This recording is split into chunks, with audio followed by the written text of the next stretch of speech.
Does he have it? He's on the outside line, though, going into the fastest corner on the circuit. Surely this can't work. Dominic Ligner has got a sensational run outside line now, though, for the heavy braking zone. Around the outside goes the Audi R8. Look how much Miller's come back into play. Exactly. Miller's still such up. He's not a second and change. All of a sudden, Miller's back in play. Can Barry do it? Big Barry's going to do it. Big Barry!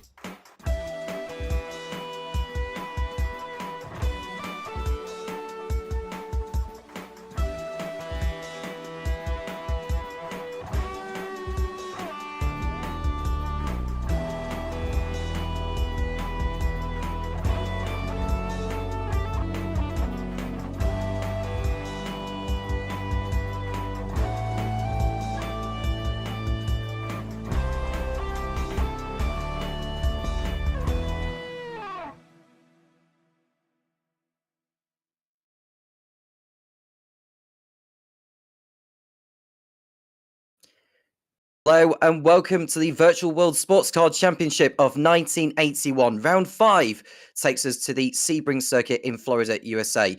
I am Tom Kent in the commentary position. Jim Cunningham would be joining us, but due to internet issues over at his end, he's not able to make it. But I do have someone else in the booth with me who knows a thing or two about these beloved machines. That is Becky Ely-Clark, who will take us for the ride of this 120-minute affair at Sebring. And let's introduce Becky into the booth and get a word from her on what she thinks will play out this evening, as we are expected to be racing in darkness, which will make it an almighty challenge, but yet fun for the pack. Becky, good evening. Good evening and good afternoon, good morning to those of you in that time zone. Thank you for having me, Tom. Excellent. Thank you very much. Well, we've got the calendar in front of us. We've been to Daytona, Mugello, Monza, and we went over to Riverside a week ago. Today is Sebring, followed by Le Mans 5 weeks after that, and then it's Watkins Glen on the 25th of July. Then we go to Spa and Road America in August before we take the trip back to the UK at Silverstone, and then it's to Nürburgring, Germany, Pegusa at Enna in Italy, and then we head to Daytona again in November, and we finish off the season at Motorsports Park in Canada and Brands Hatch on the 12th of December. 15 rounds. There are a couple of drop scores involved in this, so it's going to be a long campaign, a long enduring one for these drivers, but yeah, it'll be absolutely thrilling indeed. And as we look at the circuit as well, and in case you're wondering why there is that orange zone, is that on the first lap, any avoidable contact, the drivers will be penalised more severely. But once they get into the blue, it will be less severe of a penalties for any contact that happens through there. That's just for lap 1. For the rest of the race, it's all blue from there. And of course, this track, first built in 1950, we are using the configuration of 1967 to 1982, 8.37 kilometers, 5.2 miles if you prefer. So it's going to be quite a circuit for these drivers to get a handle of, Becky. 2.5 minute lap times approx that they've been set in. But when they do race in darkness, it's going to be quite a challenge for them, isn't it? It's going to be a massive challenge because this being an old 80s track, there's not a lot of light out there and there's not a lot of track markings either. So unless people know the track well and have built up a nice muscle memory, we could see some big mistakes at night time, especially with some very, very scary concrete filled tyres out on the edges of the track. Magnus Dahlgren has pretty much concluded the qualifying session that is coming towards its conclusion with a 2-minute 31.3, less than a 10th clear over Bradley Sellers, and Magnus Dahlgren setting a time in the non-turbo Ferrari. So a very, very strong lap time there from him. And we've got a total of 28 drivers registered for tonight. And so they'll be briefed before we go racing. 2 hours is a long time to race in the darkness. How much do you have to concentrate, Becky, on just basically keeping your eyes on the circuit when you've got the headlights on and you're going through some corners? Because you can't really see a lot around Sebring. It's not a circuit where there are floodlights around like you would find perhaps over at Daytona or somewhere like that. It's going to be something else compared to what they raced over at Riverside last week. So luckily, Don Fireman and Ben Borman, who have put this track together, have added some very handy little features. For some turns, there's a nice flashing arrow down at the hairpin at turn 8. And for others, there's nice reflective boards up on the side that give you your distances. So as long as you're watching out for them and you stay aware of where you are on track, there shouldn't be too many problems. But that does depend on how much people have practiced and whether they really know the track well or not. Well, some will have practiced more than others, judging by the amount of lap times that they have done. But of course, some may have practiced in their own time as well. I believe Oliver Day has just snatched pole position right at the end with a 2-minute 30.6. That's nearly 7 tenths faster than what Magnus Dahlgren had previously posted. So it feels like Oliver Day may well have just snatched pole position in the Ford Mustang right at the end, in the over 2 litre car that he'll be racing in. And a lot of classes we've got for you. We've got 4 in total. We've got the over 2 litre pros, the over 2 litre AMs, and the under 2 litre pros, and the under 2 litre AMs as well. So the keys to the race is respect the barriers. I think that's pretty obvious. Beware of night driving and the rain as well. And if it does rain, then we're going to be in for a really, really interesting affair this evening. The drivers need to watch their oil temps and to optimize fuel. Now, judging by the fact that drivers are going to need to make 3 stops, when you look at the amount of fuel stop time, that is basically a whole lap of drivers waiting in the box before they leave with 120 litres of fuel in there. It's a very long time, isn't it? And drivers might have a problem that they might stop a lap or 2 early to get out of the way, out of traffic, and find themselves straight back into that traffic with their pit stops being around a lap long. And judging by the tyres, there's a one set of the compound of the slicks, and the blue is the wet compound, which they are very much going to need if the conditions are to be treacherous out there, or at least damp anyway. Let's have a look at the championship scores on the doors. We look at the over 2 litre pros, and there we see Nicholas Kirsten at the top of the table with 58 points, with a drop score applied as well. He's a point clear over Dan Herlock, and a further point clear over Eduardo Beninca, who won the opening round of the season. So very close at the top of the table. You've got Alessandro Smeraldi, who has won one of the other races this year, with Oliver Day in 5th place, and it's Johnny Gutierrez. Magnus Dahlgren in P7, and it's Timon Suvic, Mike Bell, Velter de Bruyne, Gilles Lalonde, Dan Kirby, Olian Kunyunski, and it's Robin Molin, Bradley Sellers, Ben Kesby, and Tom Lane, who have yet to score points so far this season. We look at the team standings as well. Scuderia Brigette Bardo Ferrari with Alessandro Smeraldi and Eduardo Beninca, the 2 drivers competing for them. They're on 124 points, followed by Smile Power Racing, who have got 107. So 17 points the gap between those 2 respective teams. With ME Racing Ferrari in 3rd position on 97. They're not too far away. With Bad Day Racing Ford Saxpeed Mustang with 69, and Retro Monsters Ford Saxpeed Mustang with 40 points there.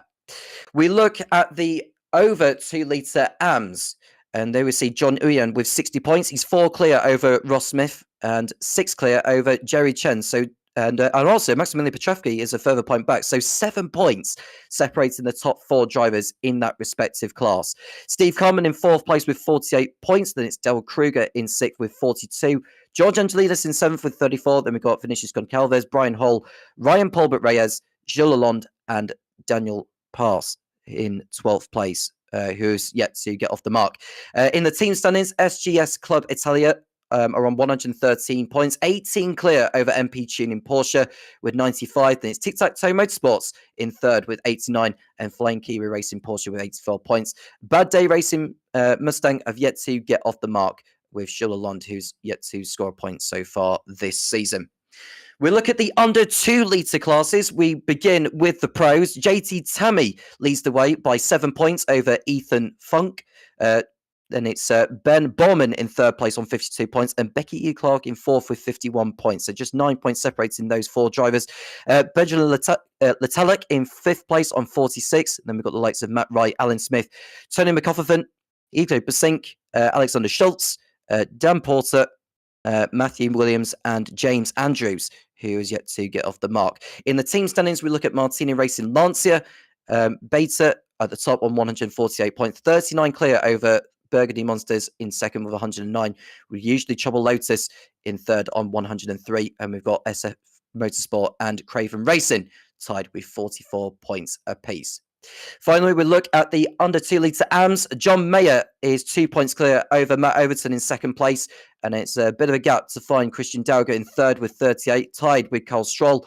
Then it's Alex McBean in fifth with 15 points, and then we've got the likes of Eric Monet, G. Sever, Christian Dauge, Max Something Lap, Adrian Rice, and Vasilis Katarinakis, who have all yet to get out of the doldrums. In the team standings, Dark Thunder Racing are in the lead with 114 points, a long way clear over Broke Faster BMW with 38 points to their name. Close in the standings after 4 rounds, Becky, wouldn't you say? It's extremely close, but that's the nature of this year of the World Sports Car Championship, where the points are only separated by 1 point per position. So top is 20 points, second 19, third 18, and so on and so forth. So you might think like, oh, there's only a 7-point gap there, but a 7-point gap is quite a big margin to overcome. Indeed. So, and just to clear up a few things as well from last week at Riverside, Eduardo Beninca, who finished second on the road, kept hold of second place after a 25-second time penalty was awarded to him for avoidable contact. And we had a 40-second time penalty as well for Magnus Dahlgren. I don't believe that affected his finishing position because he finished the race 1 lap down and he finished far enough ahead of John Uyen. So Magnus Dahlgren finished 8th on the road overall. And there was one more penalty given out to one more driver in that race. That happened to be, if I get it up, it'll come back to me in a moment. But there's no penalties, as far as we know, that drivers need to serve in this race. So it's all elbows out from lights out between now and the end of the 2 hours. Yeah, it should be a very interesting race where fuel strategy is just, it's going to play such a big part with the fuel use ranging from somewhere between as low as 8.5 litres per lap, probably more likely around 9 litres for the people doing the most fuel saving, all the way up to about 11.5 litres for those who are not fuel saving. And there's a little bit of a worry that the ones that aren't fuel saving at all might actually have to 4-stop instead of 3-stop. They might need a final splash and dash. So that could be something to watch out for right at the end of the race. I think with the rain potentially coming down, it might make the drivers' minds up as to whether they're going to do 3 or 4. I mean, in wet conditions, you aren't consuming as much fuel as you would be if you were racing in the dry. That would be my argument there. Just to clear up, Magnus Dahlgren got 2 penalties in the last race, one for avoidable contact and the other for FTLB, which Becky will remind me of what that actually is, considering there's a lot of acronyms involved, which not everyone can understand what they actually are. But Magnus Dahlgren got 40 seconds worth of time penalty. He doesn't need to serve anything in this one, but that was applied to his race time at the end of the Riverside race 7 days ago. There are an awful lot of acronyms, aren't they? And people always forget just how difficult acronyms can be. But that one is failure to lock your brakes. So at CMS, it is expected that if you have an incident, you immediately lock your brakes and just stay as consistent as possible, stop in place and let everyone go. What Magnus did is he failed to lock his brakes and he went sliding across the track, getting in people's way. And I can't remember whether he collected someone or not. I think he didn't. But he definitely disrupted by doing that when he could have just stayed away from the track. How easy is it then to lock the rears in these 1981 cars? Because these are very nimble machines, and if you apply too much brake pressure to the rear axle, that's what can cause the car to spin around on you. I think that might be what happened to Magnus Dahlgren in the race, where he applied so much brake pressure, but yet the rear just stepped out on him, and he just couldn't correct it. So it can happen very easily, especially with these cars being old and they are a little bit looser.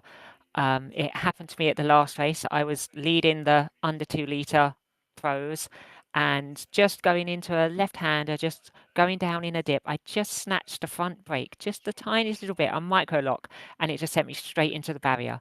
We can see stuff like that happening in certain corners here, in the S's in particular. If someone brakes just a little bit too heavily, they could even just be half on brake, something that would never lock normally. Because of all the recesses, it could just snatch a brake and could throw them into these horrible tyres that are full of cement.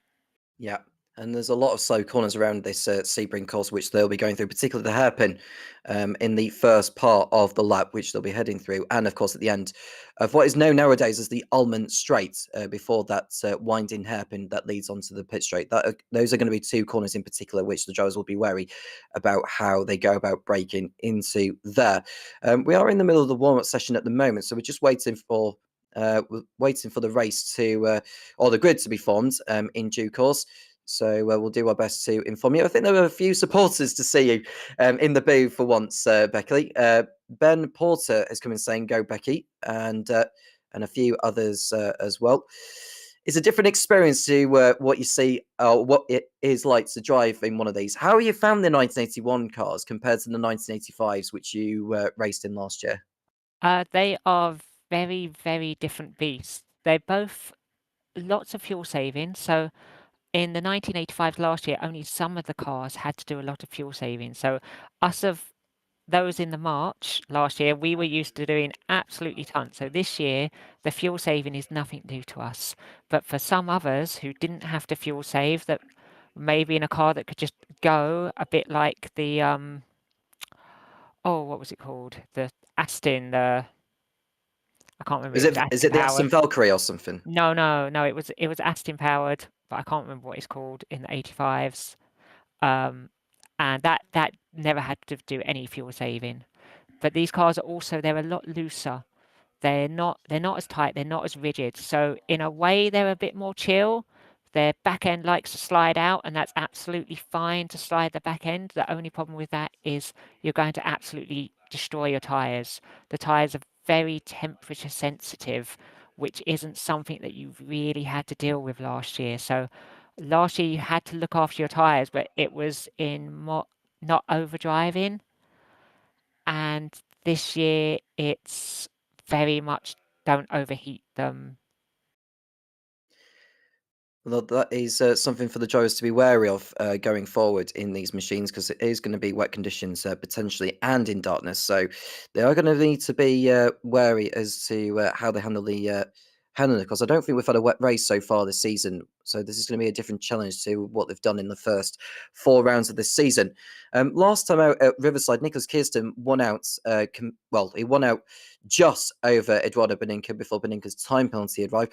Ross Smith won in the over 2 litre AM class, and JT Tammy won in the under 2 litre pro class, finishing 11th overall. And John Mayer won out. I think it was the only under 2 litre AM driver to finish that race. So a good haul of points for John Mayer to put him in the lead of the respective class there. And we're just waiting for the race to transition. Of course, drivers are being briefed as to how they go about racing around here, especially the first part of the lap, and just to be reminded of the more severe penalties potentially being dished out if any avoidable contact happens, or failure to lock brakes. I think that's what it is. Trying to come back to me with all these acronyms, and but of course we'll keep you up to date as to what is happening. But of course, we've got 28 drivers competing, or 29 perhaps. One driver, I think, maybe didn't take part in qualifying, but maybe doing so in the race. So we'll do what we can to inform you on everything throughout the season. Of course, this is not the only series within the VWSC that we have for you this year. Of course, there is the modern one, which they will compete in the 2026 cars. And they'll be racing again at some point soon. Just to confirm, the Qatar 100 minutes event that's meant to be held on April the 4th, that's been postponed, and the next round they'll be doing after that is the Imola 90 minutes, which will be on April the 25th. But of course, how have you found the 2026 cars, Becky? Have you been competing in those this I'm season? afraid I haven't actually been able to drive any of them. I've I was a bit unwell towards the end of last year, and I've only managed to do a bit of the historics, but I have seen that the moderns are looking very nice, and they are out at Sebring, I believe, next weekend at the modern Sebring. So that will be a great race to catch as well. I mean, I do like the look of those 2026 cars anyway, and you know, a lot of them just look aesthetically wonderful to drive, as I imagine, and probably more or less of a handful to drive compared to maybe how the historics were. But that tells you about how advanced technology is with the cars these days. To confirm on who's competing this evening in the over 2 litres, you got the likes of Oliver Day, Magnus Dahlgren, Bradley Sellers, I should say, Dan Hurlock, Eduardo Beninca, Wouter de Bruyne, Timon Suvic is around, Nicholas Kirsten, who's going for his 3rd win on the trot this evening, and you've got Gilles Lalonde, who's looking to get his points account opened for 2026 in the 1981 series. And we've got the likes of Johnny Gutierrez and Mike Bell also around tonight. In the over 2 litre AMS, you've got the likes of Jerry Chen here. We've got Ross Smith as well, Maximilian Petrovsky, Steve Carman, George Angelides, Vinicius Goncalves is here, along with John Uyan. In the under 2 litre pros, we've got the likes of Idko Basink, Ethan Funk, JT Tammy, Alan Smith is here as well, Alexander Schultz, Matt Wright, and Daniel Fowler. And in the finally, in the under 2 litre AMS, John Mayer is here again. He's hoping to repeat the feat of what he had at Riverside by winning out in the class. Matt Overton is around, as is Christian Dauder. Those are the only 3 drivers competing this evening. Who are you looking out for then, Becky, in this one in the classes? Because Oliver Day pulled out an absolute blinder of a lap right at the end of the qualifying session, but it's by no means a guarantee that he's going to come out on top here.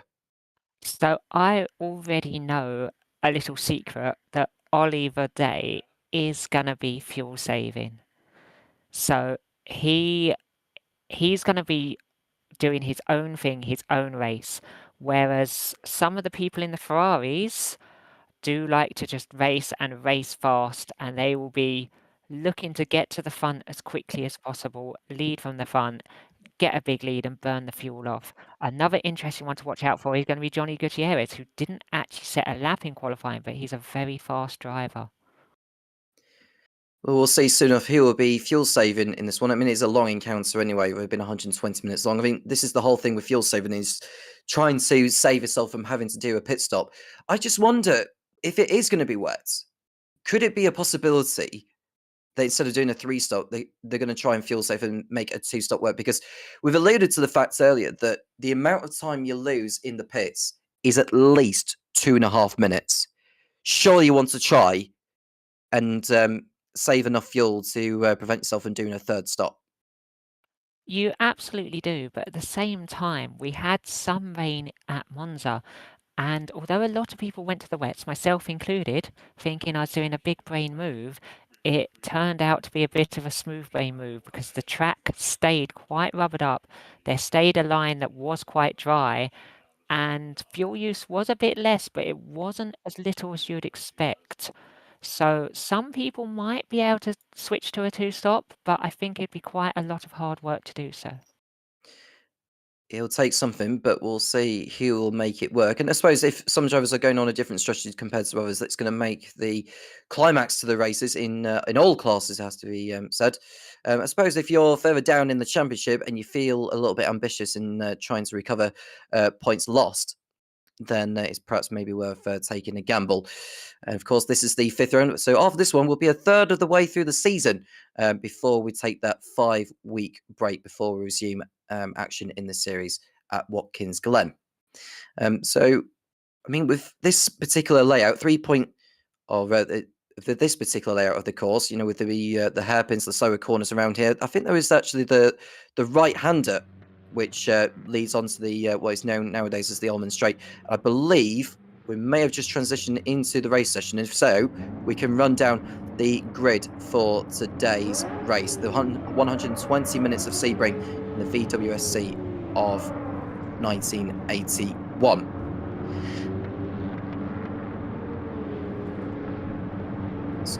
So we're just waiting for the grid graphics to appear, and but of course the drivers will be escorted by the pace car for one lap round, which will give us more than enough time to run through the grid for today's event. I am seeing we've got 29 drivers, as I alluded to earlier. But here is the grid. Oliver Day on pole position with Magnus Dahlgren alongside Bradley Sellers and Dan Herlock on the second row. We've got Eduardo Beninca and Wouter de Bruyne in 5th and 6th places, respectively. Then it's Jerry Chen, the highest of the over 2 litre AMs, in 7th place. Then it's Iko Basink, who leads the way in the under 2 litre pros, ahead of Ethan Funk and JT Tammy. Ross Smith in 11th place, followed by Maximilian Petrovsky, who make up row 6. And it's on to Timon Suvic, who has got Steve Carman for company on the 7th row. George Angelidis and Vinicius Goncalves are on row number 8, both of which competing in the over 2 litre AMs. Then it's Nicholas Kirsten down in 17th position. Don't be at all surprised to see him come through the field from there, ahead of Gilles Lalonde. John Mayer, the highest of the under 2 litre AMs, in 19th position, ahead of Matt Overton, who will have him for company. It does say Jerry Smith on there, but it is Matt Overton in 21st place. Alan Smith is in 22nd. Christian Dauger in 23rd spot, ahead of Alexander Schultz. And then we go on to row number 13 with Matt Wright and Johnny Gutierrez in 25th and 26th places. Mike Bell and Daniel Fowler are in 27th and 28th places. And then at the back on his own is John Uyan. 29 drivers, Becky. A good turnout for today, as the drivers are being escorted by the pace car. Well, I say by pace car, they're just going via their own pace at the moment before we get underway. There will be a pace car there. I don't know why we can't see it, but there should be a pace car there that they're following. Yeah, it's a fantastic turnout, considering there's quite a few people not racing who really like to race. There's myself, my teammate Ben Borman. We've seen Tony McCoffin from the BMW 320, and Cole Strobel also drives a BMW 320. All of them in YouTube chat, so we'd normally be up at least 4 or 5 on that 28 as well. We are down to 28. We have lost Joey Smith, who it was his debut, so that's a shame for him to have missed out at the start of his debut, but that's often the ways it was back in the 80s. When you go for your debut, your car wouldn't always make the start. Yeah, it is a terrible shame for Joey Smith, who won't take part in this one. He is shown as DNF on our timing pages. But the show must go on, as Oliver Day and Magnus Dahlgren and co all know too well, as they make their way round this course that, of course, last used in 1982 before the configuration had changed around. And they'll do their utmost to put on the show for the fans. Of course, everyone that's tuning in the live chat, do get involved if you ever so wish to have a question for us to answer, and we'll do our utmost to answer in due course. But there is the field. Oliver Day in the yellow car in the Ford Mustang to the far side, and then in the red and silver Ferrari, the non-turbo, that is Magnus Dahlgren with Bradley Sellers and Dan Herlock on the second row of the grid. They'll be doing their best to try to get to the front as soon as they can, but it is 120 minutes long and a lot can change between now and the end. They are starting in the day and it'll get to darkness very, very soon. So you can just... The track has not been configured for a pace car, so unlike the rest of the season where a pace car is going to lead them round, today Oliver Day will be setting the pace. He'll probably be setting it at about 100 kilometers an hour. But when the race starts, you can see the time already counting down to 2 hours. When the race starts, I think will be news to us, because with the pace car in the game, it starts at green light. When we had no pace car, it started when each individual car reached the start-finish line. So that created bigger gaps. There's been a lot of chaos at the start of each race, and a lot of people gaining a lot of positions, which might not be possible now. It depends how they've arranged to do it. Well, they are coming round towards the back of the circuit. This is the back stretch before the U-turn, otherwise known as Sunset Bend nowadays here in Sebring. But Oliver Day has gathered the field round, and just as Becky said, if it is from when the moment each car goes over the line, it could create bigger gaps. So I just hope the drivers are aware of that particular scenario, because some may assume that just because they go, or the cars ahead of them go, it's that point where they do go themselves.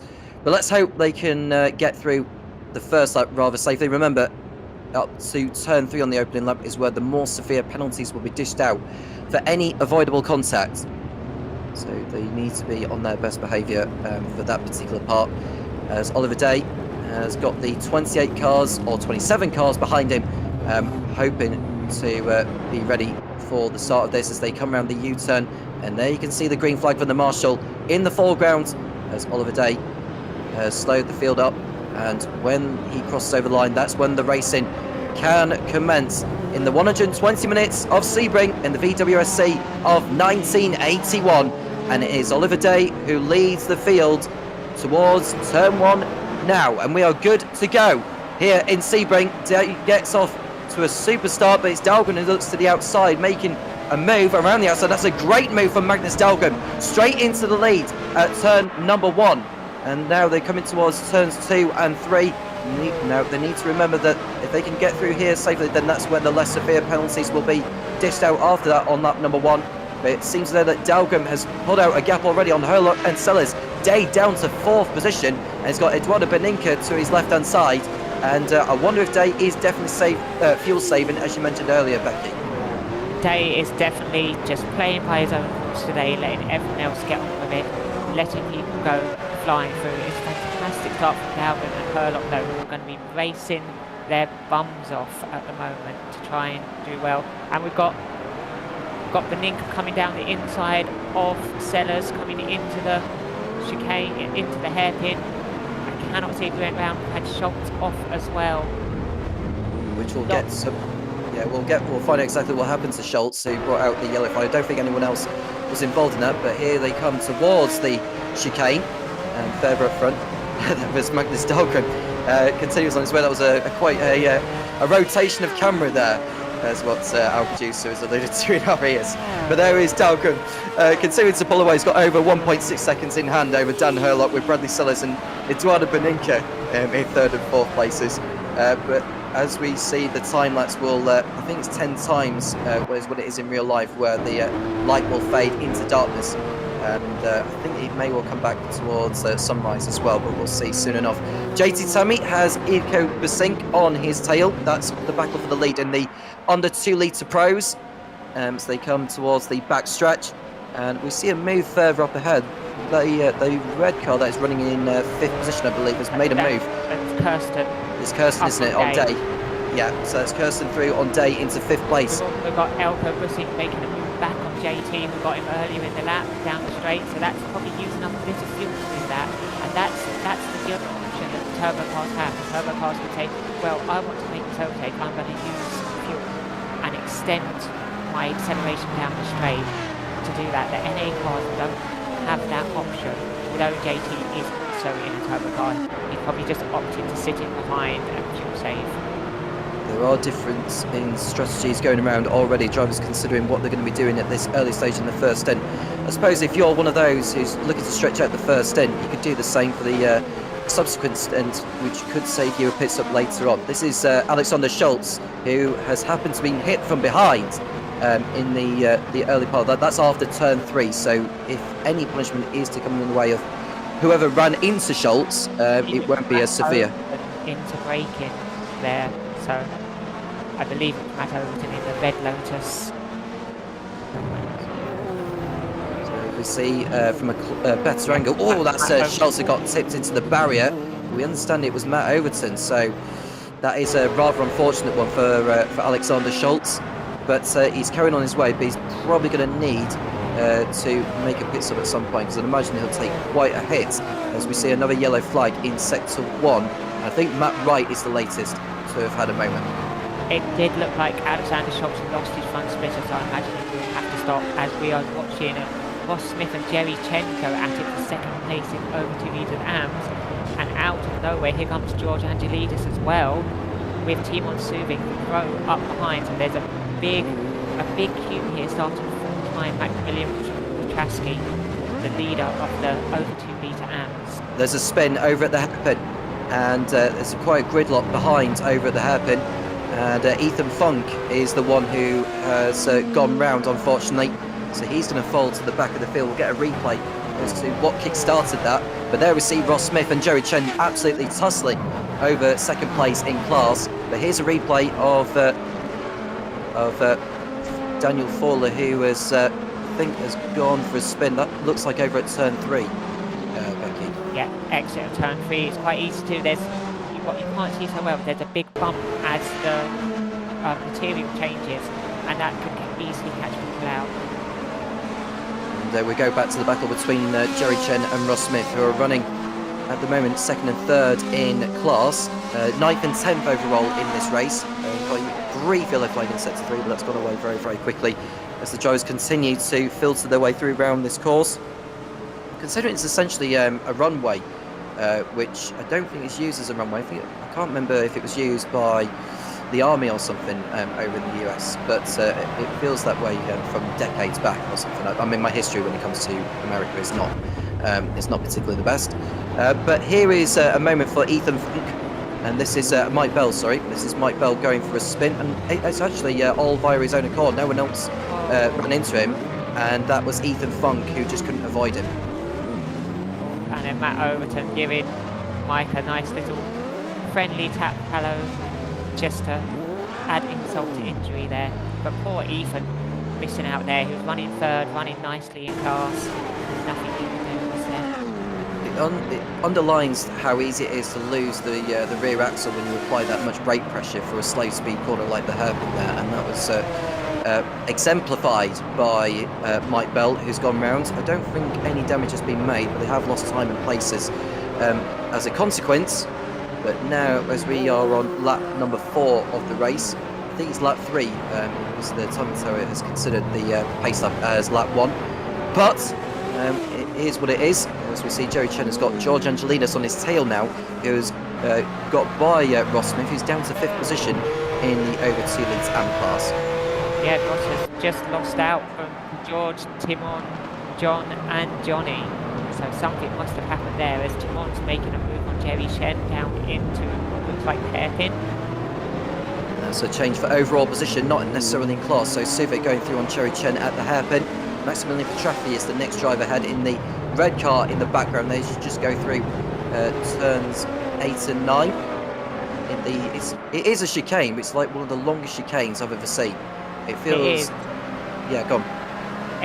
There's a lot of undulation in the chicane as well. You can't really see off track, so you can take a big cut, but it's quite terrifying, that chicane. We've also got in this group, we have Johnny Gutierrez and John Chia, who started at the back and both trying to make their way through the field. And it looks like Johnny's going for a move on John right now, but doesn't quite pull it off. That's going to cost him get all the way down the straight.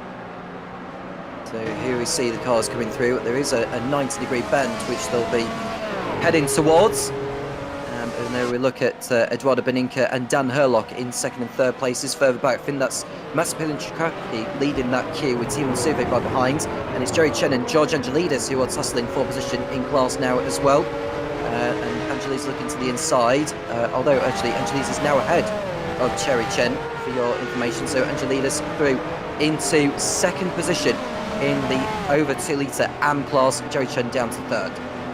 Yeah, great move there by George. He seems to always be around Jerry on track. And next up for George is Maximilian Petrasky. He has been ahead of his little queue, so we'll see if George can get the way to the front. And Magnus Dahlgren is continuing to lead. His net lead is only 0.8 of a second on Eduardo Beninca, who has the fastest up of the race. That was posted on the last tour, 2 minute 33.6, over 1.5 seconds quicker than what Magnus Dahlgren has been able to post with Dan Herlock, who only produced a 2 minute 35.2. So it feels to me like Eduardo Beninca is a man on the move. He's prepared to consume more fuel than presumably what Dahlgren and Herlock are doing, as well as Bradley Sellers, who's doing his utmost to stay in touch with these, although he's now 4 seconds off the lead. And he has Nicholas Kirsten, who is gunning for a hat-trick of wins here in Sebring. Eduardo is always a man with a mission. He is fantastic to watch because he only has one mode, and that is full beans. Whereas Dan Herlock in behind is probably fuel saving. He has an internal debate with himself whether to fuel save or not this race, because he has quite good pace in the M1 whether he does or not. So it'll be interesting to see whether he's going to sit in and save fuel, or whether he's going to think, actually I'm just going to stay with these front two. There we look at Herlock, who's got Magnus Dahlgren in his sights, as well as Eduardo Beninka, so we've got a three-way fight for the lead. Herlock not willing to let these two pull away. I suppose if he stays in the draft at this stage, then that will help him save fuel, won't it? And this is the point in the race where the game of chess comes into play. It absolutely will help him save fuel, but the thing that you've also got to remember with that BMW is it hasn't got the power of the rest of the cars, not quite. Even the other NA car, the Ferrari, it hasn't got the same power, so even in the slipstream, sometimes the other cars can pull a bit. We can see on the bottom end of the screen, I wonder if that's just trying to see who that is. That is George and John Uyan, a teammate battle. So John, who started from the back, has all the way up to George in 12th place. So an amazing start from John Uyan. Made up about at least 10 positions so far this race. Yeah, he started at the back, didn't he, John Uyan? He was at the back in 28th or 29th position, as he was provisionally before we lost Jerry Smith before this race had begun. He's the only retirement of the event so far. I was just going to say, Jerry Chen got back ahead of George Angelidis since we last spoke about Jerry Chen. I don't know where he did it, but he's got back through ahead of Angelidis now. Ross Smith, who we usually hear in the commentary position at times, he's running in 5th position in the over 2 litre AM class. He's just ahead of Steve Carman. The next driver who'll be going after is Jules Lalonde, who is down the order compared to most of his counterparts in the over 2 litre pros. So with Jerry and George, I'm actually doing something very sneaky right now. Magnus Dahlgren is off, and Dan Herlock makes his way up into 2nd place. Is he going to follow Eduardo? So Eduardo made it past as well, as Magnus is off 3rd place, 1st to 3rd. Yeah, he's lost 2 positions in a blink of an eye, has Magnus Dahlgren. That has opened the door for both Eduardo Beninka and Dan Herlock to accept the invitation and go on through. So we've got a new race leader in Eduardo Beninka, who I'm convinced has used up a considerable amount of fuel. You just see Dan Herlock using all the curbs and then some through that section of the course. Yeah, that's exactly why I think that the chicane is scary. So look, that's Jerry Chen, isn't it? Will be now wanting to make a gap to Dan Herlock. He wants to drop him. Well, Chen has lost some time somewhere, and Johnny Gutierrez has moved in front of him. But Maximilian Petrecki is still in the lead in the over 2 litres, and we see a brilliant battle between George Angelidis and John Uyan. Yeah, teammates who are fighting over 3rd position in class, and Uyan moves in front of Angelidis, who is beginning to drop back after the tussle he had with Jerry Chen a couple of laps ago. So I wonder if Angelidis may be in the phase in this race where he needs to fuel save. I think it makes sense for Angelidis to follow Uyan. Uyan has worked his way up from the back. He does seem to be the quicker driver. They are teammates. If he can just sit in behind John, save some fuel, and get himself dragged back up to the Porsches in front, I think that would be a great tactic for him to implement right now. He got that corner all wrong, actually. He missed the apex before they got towards turn 14. That was turn 13 they went through. This is one of the back straights that they had in this runway part of the course. It is an old layout of Sebring, just so that you know, 1967 to 1962 configuration before the configuration had changed. But Ross Smith is now on the tail of George Angelidis. We've been told that John Mayer has been off the circuit. We'll get more on that in a moment. But through turn 14, Ross Smith is gunning to get through both on Jules Lalonde and George Angelidis. Lalonde is way down the order compared to his rivals in his respective class, and this is a point in the race where he needs to start trying to make up positions, otherwise it's just going to fall too far behind. So very interestingly, we saw the difference in acceleration and top speed of that BMW. Where George didn't get the best exit out of turn 13 down the straight, that also held up with Lalonde, and you could see Ross darting out to going, I made a better exit, I'm faster than these people, and he'd dart out and then go again, dart out, go again. Could not slipstream past the other cars. Yeah, and Angelidis has got Ross Smith on his tail now, so this is a genuine fight for class position at the moment at this stage of the race. If the rumours are to be true with the 3-stop strategy expected around this Sebring course, we're probably looking around about 40 minutes into the race to see the pit stops happening involving the whole field. Because we're only about 15 minutes into this one, so still a long way to go yet before we get into that particular discussion. Further up ahead, we look at Jerry Chen, who's now got John Uyan on his tail for the fight. For fight in the second place in the class. As we see John Uyan tuck into the slipstream, this could be a moment where Uyan is going to send one up the inside, and Jerry Chen doesn't even fight that one, Becky. That was extremely easy. I was expecting that to be a hard move. But Oh, John no. spun! Yeah, John Jerry Uyan locked handed the it to rear. him on the plate, but John Uyan has locked up and chaos behind. No one's slowing down. And that was John Uyan who lost the rear brakes. He didn't get run into by Jerry Chen, but that was a bad error from John Uyan, whose hard work has come undone. And he's dropped down to 6th position now. He's just ahead of, just look and see, that's Alan Smith right behind us in a different class to where he is. And this is John Mayer's moment, where we're going to see, where has he done it here? Is this turn 13 where he's just gone round here? It looks like it is. Yes, that's right. Turn ready, doesn't it? Just went around. He's doing well, following Matt Wright, so that's a very good position. And he's still actually top of under 2 litre amps, even with that spin, so it hasn't affected his race. Yeah, it hasn't affected his race too much though. He was able to get going using all the runoff area. There's that much runoff area. It's almost like the drivers are almost wanting to design their own racetracks, but it is what it is with the layout of this course, considering it is a runway. Matt Overton is down a lap now in 28th position. He's just come into the pit lane. This is a replay of John Uyan's moment as he got by Jerry Chen.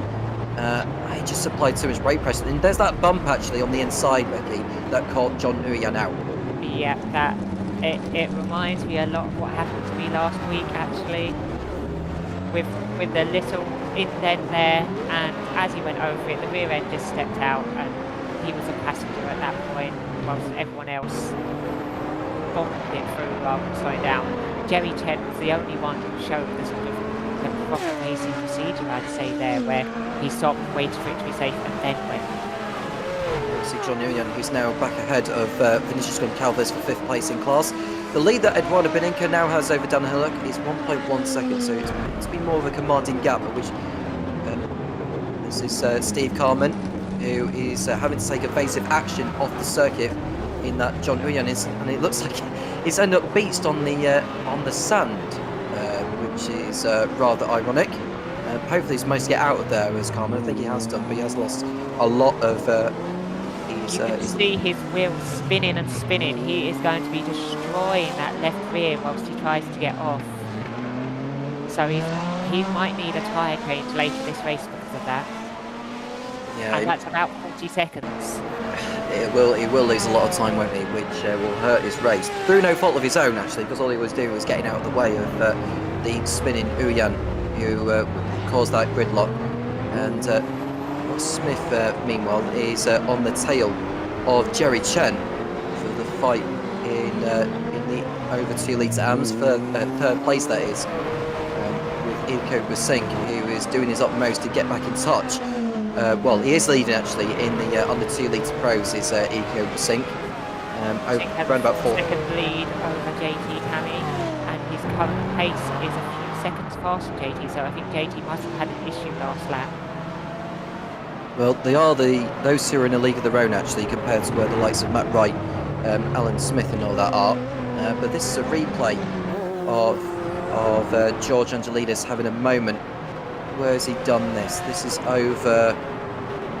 It's turn 3, isn't it? Tower Bend. Yeah, turn 3, over the hump as the material changes, just ran it wide. That's the safest thing to do if things go wrong there, otherwise he would have just rotated the car and had a spin. There we see the battle for 3rd place in the over 2 litre rounds. Jerry Chen and Ross Smith coming down the back stretch. There will be a 90-degree bend, or I think on the back stretch actually towards the final hairpin of the circuit. It's difficult to tell with the camera angles that we've got for you. It almost looks like it's the one before turn 14, or it's the one towards where Sunset Bend is at. That's how tricky it is to tell. But it is the last hairpin of the lap. You can just tell because the corner before is a 90-degree bend. This is a 180-degree bend. Here's a replay of Matt Overton, who is probably gone off the circuit. And we're going to see... Oh, he caught the barrier. So that's why he had to come into the pits, Becky, for repairs. We are going to see a few people doing that. We saw Christian Dalga having to avoiding action as well. So he's gotten away with his own teammate there, unfortunately. But those tyres are going to cause issues, especially once we hit night time and they become harder to see.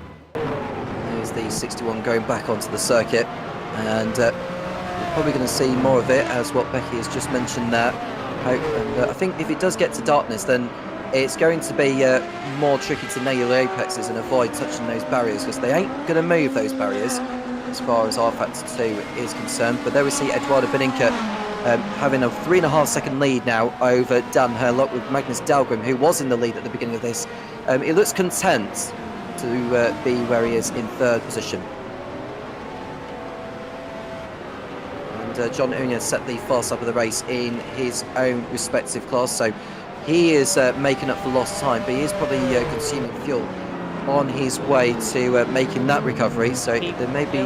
But he's on the back of Ross Smith, who is sitting in 4th class, and he is actually 3 seconds a lap faster than Max Petrasky, who is leading the car. So John is absolutely flying, and we're going to see him work his way back through the field again. It looks like... Meanwhile, Elko Bussing is stuck in an over 2 litre amp sandwich, so that's got to be difficult for everyone involved, because the speed difference between the over 2 litre and the under 2 litres on the straight is quite big, with Elko much faster. Yeah, because he's got the turbo fitted to his BMW, hasn't he? So I would have thought he would have got better acceleration coming out of there. I suppose that's the thing with these cars sometimes. Some may have better cornering speed compared to how the turbos fare through the course, but on the straights, when they apply the power, that's pretty much the leverage of what's keeping Bussing ahead of the over 2 litres. Well, we just saw both Uyon and Ross Smith flying past Bussing, and Uyon got Ross Smith at the same time. He used the opportunity to get in front, and Ross wasn't too happy with that. I'm actually being and this was a bit of the radio. Jerry is making a move on George Angelides, going down the inside into the U-turn, or Sunset as we know. He hasn't quite made it though. George cut his nose off, but he's still going. Yeah, well, George Angelides is holding on to 2nd place in the over 2 litres AM class, although Joey Chen may have other ideas. He got a better exit coming out of the final bend, and that is all what he needs to head on through. Although John Angelides is still in front of him, actually, so I don't know what happened to Joey Chen there, whether he just maybe got a little bit too exuberant. Oh, that's George off at top 1, and that's enough for Joey Chen to go on through, and maybe John Uyan as well. John Uyan sniffed an opportunity, and he wants to get both of them in one. And there's Ross Smith also smelling the opportunity as well. There goes George and John side by side over the bump. Ross thinks they're going to kill each other. Yeah, well, they're absolutely dicing it out, and all of this is helping Max Petroffi, who's now got a 12-second lead over this bunch. He can breathe a little bit easier and think about conserving some fuel between now and when he comes in for his first stop. Ross Smith is still in 5th position behind George Angelides. He's now lost 2 positions in the space of around about 5 or 6 corners, and now he's having to switch his attention to make sure that Ross Smith doesn't get on by. Don't rule out Vinicius Goncalves, who's a little bit further back, actually, he's around about 9 seconds off, but if they keep dicing, Goncalves will be getting involved in this. But there we look at Ilko Pasink, who's... You're annoyed at this price because JT Tammy is right on him. He is right up his bum, and Elko believes that JT is saving him. Pasink has got JT Tammy, so we've got a fight for 2nd place, a 4-way scrap for 2nd place in the over 2 litre AMS, and a 2-way fight for the lead in the under 2 litre pros as well between Pasink and Tammy. They're quite a distance ahead of Matt Wright, who is determined to make up for lost time. And that is, well, we've just seen Ross make a move on Angelides, actually, as they go through turn number 12, or 13 rather. And Ross Smith is still behind Angelides. The camera angles aren't particularly the best, but we do what we can. At the same time, Tammy and Bussing are side by side going down the straight. They are swapping positions every second right now. Yeah, you could just see in your picture. Side. Basink in the green car. JT Tammy. Attempts in front of JT Tammy. We still have Jerry Chen, John Uyan, George Angelides, and Ross Smith within 2 seconds of each other. But Busink and Tammy's little squabble has put them a second and a half behind that group. Yeah, just apologise for the technical difficulties, but we do have the timing page that he's still active, so we'll inform you via that until we get.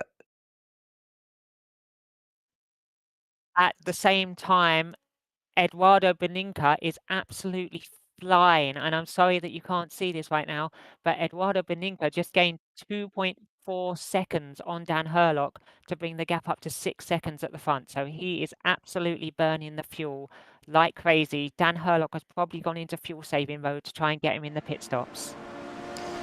And we've still got Maximilian Petrovsky still in the lead in the over 2 litres AMS, and it appears that we've got our pictures back. So. And Eduardo Beninca, you can just see in your picture, 6 seconds out in front over Dan Herlock. Dahlgren is run about 1.5 seconds off Herlock in the fight for second place. But Bradley Sellers is on the tail of Dahlgren now. So this is the closest that Sellers has been to the top 3 since the start. Kirsten is, well, he's been in fuel saving mode in all honesty in the early stages. I think that will help him in the long run. Petrovsky is now 10 seconds clear over Uyan in the over 2 litre AMS. But that means that John is starting to pull everyone along rather than the squabbling, because that gap was 12 seconds not long ago. Although last lap they did very similar lap times, so perhaps it's going to settle down. I would expect that pit stops will be about to be starting because we are on lap 11. So pit stops could start now. Between now and 13 I would have thought would be it. We're around about 25 minutes into this one. If we were mentioning about 3 pit stops in this race, that is probably the point where we are going to be seeing pit stops. And we have got pit stop over for Bradley Sellers, who was running in 4th position before he entered the pit lane. But now he has taken the opportunity to make a pit stop. We expect him to be in the pits for around about 2.5 minutes. So he's going to be down a lap by the time the likes of Beninca, Herlock and Dahlgren get round. But it's crucial for Sellers that he gets out in some clear air to try and perform an undercut. So the likelihood is we'll see Eduardo hit this lap, because with him flying along as he is, he's probably not saving very much. So Eduardo will be in. Brad is in early because the turbo cars do use a bit more fuel, so unless they fuel save, they will be the first cars in. And this is a concertina. I think that's Mike Bell, who has found himself in a little bit of bother there. It's gone off the track as well. Was with Alexander Schultz and Daniel Fugler with them there as well. He's carried on his way there. It looked like as he came back onto the circuit, the rear just stepped out and he ended up having to go over the grass as a consequence. But there we see Ross Smith, who is with Angelides. Angelides' exit wasn't particularly the best. But is Smith going to go through on the inside? He thought about it through there at turn 2. But this is Tower Bend that they're going through now. And it looks like Angelides is holding on again. But Ross Smith is looking rather feisty here, Becky. Ross is playing the smart game. Ross knows he's playing the long game. Last time out he won by fuel saving like a boss. And I imagine Ross is getting quite frustrated at being held up behind Angelides for so long, but he's probably also thinking, okay, I'll get him in the pits, I'll save way more fuel, I'll jump him, I'll jump Jerry Chen, I'll be back in this. There's a lot of fuel saving over the course of one lap which you can have, because it is 2.5 minutes long. What benefit do you think you can have in staying out for an extra lap then, Becky? So an extra lap is worth about 8-9 seconds in fuel. So if you think about that over the whole race, if they're making 3 stops and you save a lap each stop, you're saving a good 30 seconds on someone that's not saving at all. Petrovsky is continuing to scamper off into the distance, and this is a replay now of, well, this is Petrovsky actually, by the looks of it, who's been off the circuit. He won't want to be doing that too many times. Penalties are self-policed in this. It's not necessarily R Factor 2 that apply it. We do have stewards that can enforce penalties should they need to, but hopefully Petrovsky won't do that too many times. So Max would have lost time doing that, but Max does do Max things. He often is, as the pit stops are going full flow now. We have Magnus Dahlgren, Oliver Day, Eduardo Beninca, Timon Suvic, Woodard Brun, Johnny Gutierrez, all in the pits together. So that, hopefully they won't get caught up with each other. Steve Harmon in as well, down towards the back of the under 2 litre amps. So last time out, we actually had a big problem in the pits where Dan Herlock was blocked and couldn't get into his pit stop and had to wait the whole 2 minutes. Hopefully we won't have another issue like that today. It looks good right now. Yeah, I think it looks like the garage spaces are a lot longer as well between each car, so it shouldn't be too much of an issue for these. Dan Herlock has taken over leadership in this one now, with Nicholas Kirsten has also decided to stay out another lap, which could pay dividends for when they next come in. I just hope when they do come in that they'll not get held up by cars of which they're coming out of the box, because of the duration which you need to complete or get a whole tank of fuel put in. 120 litres they'll be put into these machines before they leave their boxes. So we've got there Wouter de Bruyne, who was in front of Johnny Gutierrez. It looks like he might have to reverse out, so that's not going to help him, going to cost him a bit of time. Also on the fuel, people who are stopping now, stopping a bit later, likely either won't be putting in 120 litres or they'll be doing a splash and dash for the final stop. I think a few people stopping around now will be putting in about 105 litres, so they will gain a good 10 seconds or more. And now we can see Johnny Gutierrez, who's parked in front of Valtteri de Bruyne. I just wonder if Valtteri de Bruyne, as what Becky's mentioned there, may have to reverse a little bit, which is not ideal, because if there's another car behind Valtteri de Bruyne that's pitting in his or her box, then they could come out, well, they're going to have trouble actually getting out. And Dan Herlock has made his way into the pit lane, and I would assume that Nicholas Kirsten is going to do the same, because it's getting to the point where... Kirsten is in the pits as well. Oh, has someone spun around in the pit lane there? It looks like someone has gone a little bit on it. It's okay. I thought a car had just gone sideways in the pit lane though, judging by that angle, but it looks like Dan Herlock has angled his car for the exit, to me. There is Kirsten, who's at the far end of the pit lane, which I suppose can be a benefit in a way, because you've got no one in front of you to have to worry about. It looks like Dan Herlock, oh dear, this is not ideal, is it? Is that Mike Bell in front of him as well? That is Mike Bell, and I'm being very sneaky and listening to their team radio, and Mike Bell might have had an R-Factor doing R-Factor 2 things and changed his tyres, which is going to put him in for a long time. All of this is going to play into the hands of Kirsten, who could potentially leapfrog Herlock here at this rate. But we've got Maximilian Petrovsky, who's going to be coming round to come into the pit lane, I would think, unless he is feeling more ambitious and staying out for another lap as well. George Angelidis is in the pits, as is Ethan Funk, Matt Wright, Alan Smith, Shulalon, Mike Bell, Alexander Schultz and Jerry Chen are all in pit road. The driver of the fast lap of the race is Eduardo Beninca with a 2:33.6. He set that lap time quite some time ago though. But there we see Petrovsky in, and the same with Uyan. And in the background there is John Uyan. That gap was a 12-second gap not long ago. So Max Petrovsky's excursions has cost him a lot. Ross is still going. Ross is leading the race overall. As I said, he's going to be frustrated being held up behind those Ferraris, but he's also, I think he's going to be laughing because of the fuel that he saved because of it. Yeah, Ross Smith in the lead now on lap 14. Finishes Don Chalvez has also stayed out as well in the BMW M1. And what about John Mayer, who's leading the way in the under 2 litre AMS? John Mayer is still going at the moment. He hasn't got round. Interestingly, Elko Busick and JT Tammy for the fight in the under 2 litre pros look like they've stopped at the same lap. John Mayer pitted. John Mayer hasn't pitted yet in this one, so he'll be coming round to. And I say that, he has made his way into the pit lane. He was running at 9th position, but now you can see Eduardo Beninca, who has already pitted in this race, he'll go back up into 3rd place on the road. I would think that Smith and Goncalves will be in the pit lane at the end of this lap. It'll be interesting to see how far they go on the second stint, actually, before...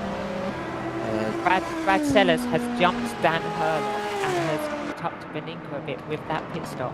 So I'm guessing that Bradley Sellers has taken a shorter stint here, and Dan Herlock might be just taking full fuel and then whatever he needs for the final stop.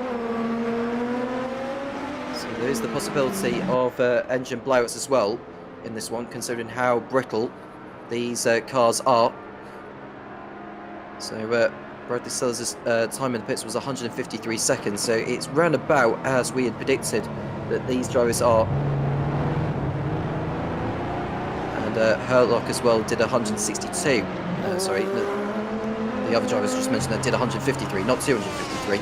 But Herlock did a stop which was run about 9 seconds slower. So that is an extra lap of fuel that Dan Herlock has put in compared to Brad Sellers for this stint. But we've got a yellow flag in sector 3, which has been out for a little bit of time. So I wonder if there's been a driver, and Daniel Fowler, who's been at the back of the field for the vast majority of this race. He's already down a lap on the field. There are drivers still yet to pit in. Here comes Ross Smith into the pits. I imagine that Mrs. Gongalvis will be following. And I believe that's it for the pit stops. I can't recall anyone else who hasn't pitted in yet, although I can see that John Mayer and Christian Doga are both in the pit lane at the moment. So everyone has more or less done a stop already. We're around about the 35-minute mark in this one. Now Mike Bell is the latest to have caused the yellow flag, not for the first time in this race. He is down in 25th position. He's competing in the over 2 litre Pro class as well, so he's got quite a lot of work to do from where he is at. Smith and Goncalves are both in the pit lane now, so that will handle it back to Eduardo Beninca, who's got Bradley Sellers in second place now, who's been able to leapfrog Herlock and Dalgo in the stops. This is a replay of Mike Bell going round at turn 13. Nothing too major that time, but M1 is quite easy to lose the rear, as that looked like either Route de Bourne or more likely that was Bradley Sellers going through. Interestingly, in the under 2 litre Pro class, Elko Bussing and JT Tammy look like they have gone for a different strategy on the fuel, as there's now a 12-second gap between them. So JT has gone for a full fuel stint, and Elko Bussing has gone for just what he needed this stint. So we'll have 3 equal stints, pit stops, whereas JT will probably have 2 longer and 1 shorter. So we'll see them come back together at the end of the race potentially. We'll see soon enough further down the line. That was Mike Bell, who had another moment over at turn 14 this time. He's had a really tough second stint already. But back to the leaders. Max Petrasky has dropped all the way down in the over 2 litre AMS. Jerry Chen has jumped John Uyan and Max Petrasky. Yeah. So I'm not sure what happened there, whether that was in the pits or not. There could be a lot of different strategies playing out. Well, I would have thought it would be in the pit stops, because I'd imagine that he'd stopped in the box having to wait for the traffic to go on through.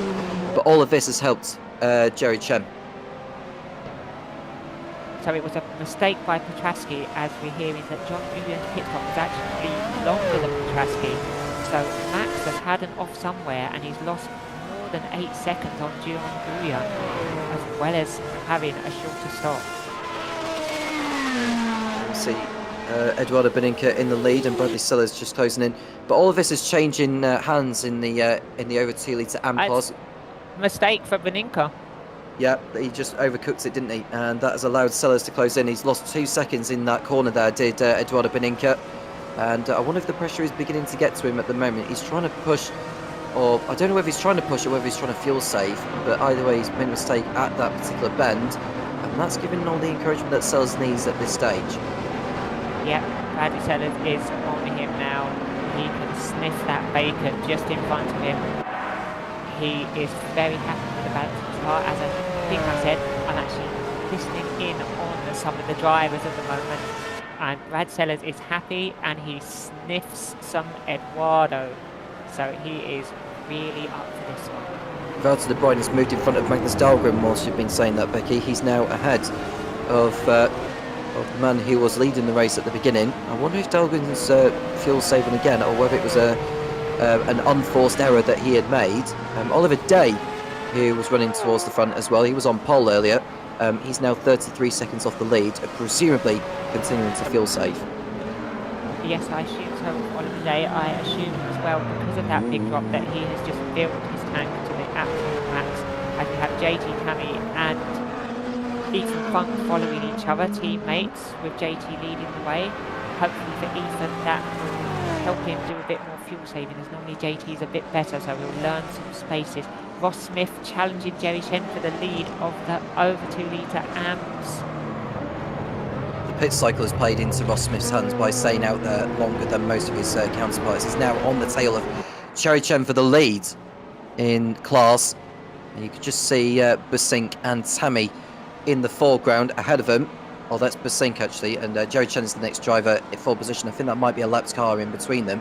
But Jerry Chen has got Ross Smith on his tail, and Gilles Lalonde is... Gilles Lalonde is in that sandwich actually between Smith and Nguyen. So Ross Smith, as I said, he would be laughing from his fuel saving. If you remember, he was stuck up behind George Angelidis for the majority of that stint. He's now over 20 seconds in front. That's the number 70 going round. Max Petrowski. That's how he Petrowski. went off. That's how he lost his time. Max overcooked it, too eager on his throttle, and round he goes spinning like Kylie Minogue, as JP likes to say. Yeah, I do hear him say that from time to time. But that mistake has cost Max Petrowski dear, and he's now 2 minutes off the overall lead. He's now 5 seconds off his nearest man that he's going to pass, and that's Matt Wright, who's in a different class to where he is at. JT Tammy's a long way behind Elko Basink, 17 seconds nearly, the gap between the pairs, and so Basink in a commanding position. But you know, you've got Jerry Chen, who's still got Ross Smith on his tail, and John Uyan, so we've got a three-way fight for the lead in the over 2 litre AMS. In the under 2 litre AMS, John Mayer is he's nearly half a minute clear over Christian Dauger, who's basically on his own right now, and Matt Overton a long way behind. Angelidis has come into the pits again, by the looks of it. And so what has happened to Angelidis? Because surely he had made a pit stop not too long ago, and he's having to come back into the pits again. Is that a repair job? It's definitely going to be a repair job. That is not a planned pit stop. George has been in, and he's probably been making himself very friendly with the tyres. The tyre barriers, that is. Ross Smith is getting on with the job and staying in touch with Jerry Chen. The gap is now under 4/10. Behind them, you can see John Union's got Gilles Lalonde in front of him. But there goes Ross Smith to the outside of Jerry Chen. That was fuel saving from Jerry Chen. That was no genuine fight whatsoever. And we have a new leader in the over 2 litre AMS. That is Ross Smith through. And Jerry Chen is just, I think he's going to stay in the tow of him and try and fuel save. Even though that was clearly fuel saving for Jerry, that is going to put a massive smile on Ross Smith's face. For the BMW to overtake the Porsche on a straight, that's going to feel good, and that is going to make Ross very confident for this race going forwards. And that's Gilles Lalonde going through on the road ahead of Jerry Chen, although Jerry Chen has something to say on that. He's doing the switcheroo on the way to turn number 14. Yeah, Jerry Chen is having nothing of that, is he? He does not want Gilles in between him and Ross, so he let Ross through easily, but Gilles, he just says no. As Gilles fights back again, the two turbo cars really going at it on the straight, using their turbo power. Will Gilles make a dive on Ross as well as we come down into the U-turn? They're all going at it, and Ross has lost out. That is the difference the turbo can make. Gilles into the tyres. He overcooked it and got a bit of target fixation on the cars around him. Brake too late, but Jerry has used that to get back in front of Ross. Yeah, he focused on the cars around him rather than his own driving, which is very easy to do in any form of racing. If your name is Gilles Lalonde, who has dropped down the order as a consequence, there's no doubt it's going to have damage to his machine. But at least that is less of a worry now for John Uyan and Ross Smith and Jerry Chen, who won't have to worry about Gilles Lalonde any longer, and they can just get on with their own class race. We have George Angelidis. Oh, that is not playing that replay. I mean, what? That's a live image at the bottom there. I don't know who's actually stopped there. Is that George? George Angelidis. There's George Angelidis and Gilles Lalonde. Both stopped in our picture. So Lalonde is shown as DNF now, and Vinicius Goncalves is also off the circuit. That is a very strange place to see them stop there. I don't know if there's been some technical difficulties involving both of the cars, but John Uyan's up, looking up the inside. Parfitt looking around the outside, going into the chicane before the warehouse straight. Jerry holds off Ross, holds him up in the middle of the chicane, which gets John all excited. John swerving around, wheeling his back tyres, trying to make the most of it and get past both of these cars, but he's blocked off as Ross goes to the outside, coming into turn 11 and 12. This is normally where lots of fuel savings happening, so they're going to be really racing and they're not going to be used to flying through there. You can see Ross squirming, John to the inside now. John still on the inside. That's going to slow down his exit and give Ross a chance to get back into the slipstream of Jerry Chen. But the problem is that M1 has not got the straight line speed, so he isn't able to slipstream past Jerry Chen, but John Uyan has had to dip back into Ross's slipstream, and they're back at status quo. a superlative fight between Jerry Chen, Ross Smith and John Uyan for the class lead in the over 2 litre AMS, as we see John Uyan go through on Ross Smith that time around over at turn number 14. As we go onto the backstretch towards Sunset Bend, Ross Smith cutting back on the inside of John Uyan, and this is allowing Jerry Chen to scamper off into the distance a little bit, but he has got a back mark ahead of him, which he won't want to have to contend with. There goes Uyan back through on Smith before the final 180-degree bend before the lap is out. Yep, good move by John Uyan there. That time not sacrificing his exit so much, which he didn't before. So he should hold it in front of Ross. John Uyan has had great race pace so far in this race, whereas Ross Smith is doing massive fuel saving. So we might see them come together again. We might see John sort of storm away now. If he can get Jerry quickly, John can build up a lead, and we won't see Ross and John Uyan together again for a little while if that happens. Jules Lalonde's non-finish confirms that he will come away from this with still no points to his name after 5 rounds. So it's not been a good start to the season, in all honesty, for Jules Lalonde. But the next time he'll be racing will be at Watkins Glen in 5 weeks' time, which is the next round after this one. But there we see Uyan, Smith and Chen. Chen still leading the triplet, and there is a back mark ahead of him, which they'll need to navigate very, very soon. I don't know which back mark that is. It's either Paula or Schultz.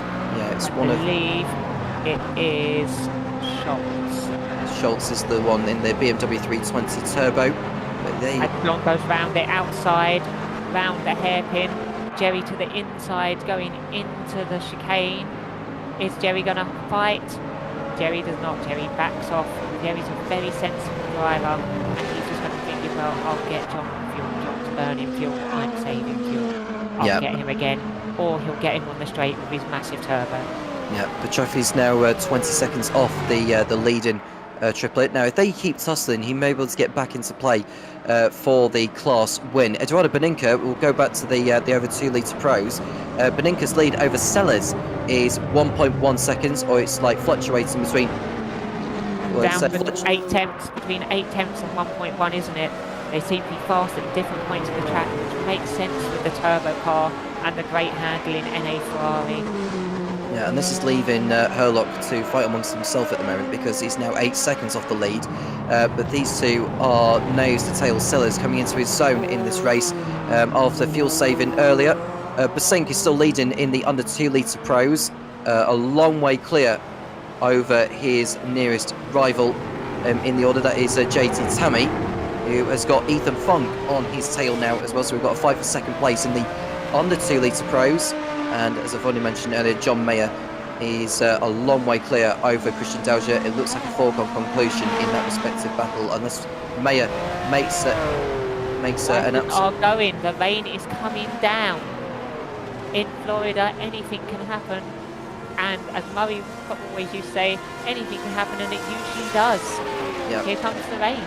Yeah, here comes the rain, but we're not anywhere near the crossover point to make the switch to wets just yet, so it may just be a quick douse before it dries off. We saw it at Monza earlier this season, Becky, where the rain did come down, albeit for a short period of time, and there was this debate whether it was best to go onto the wets and then back onto the slicks.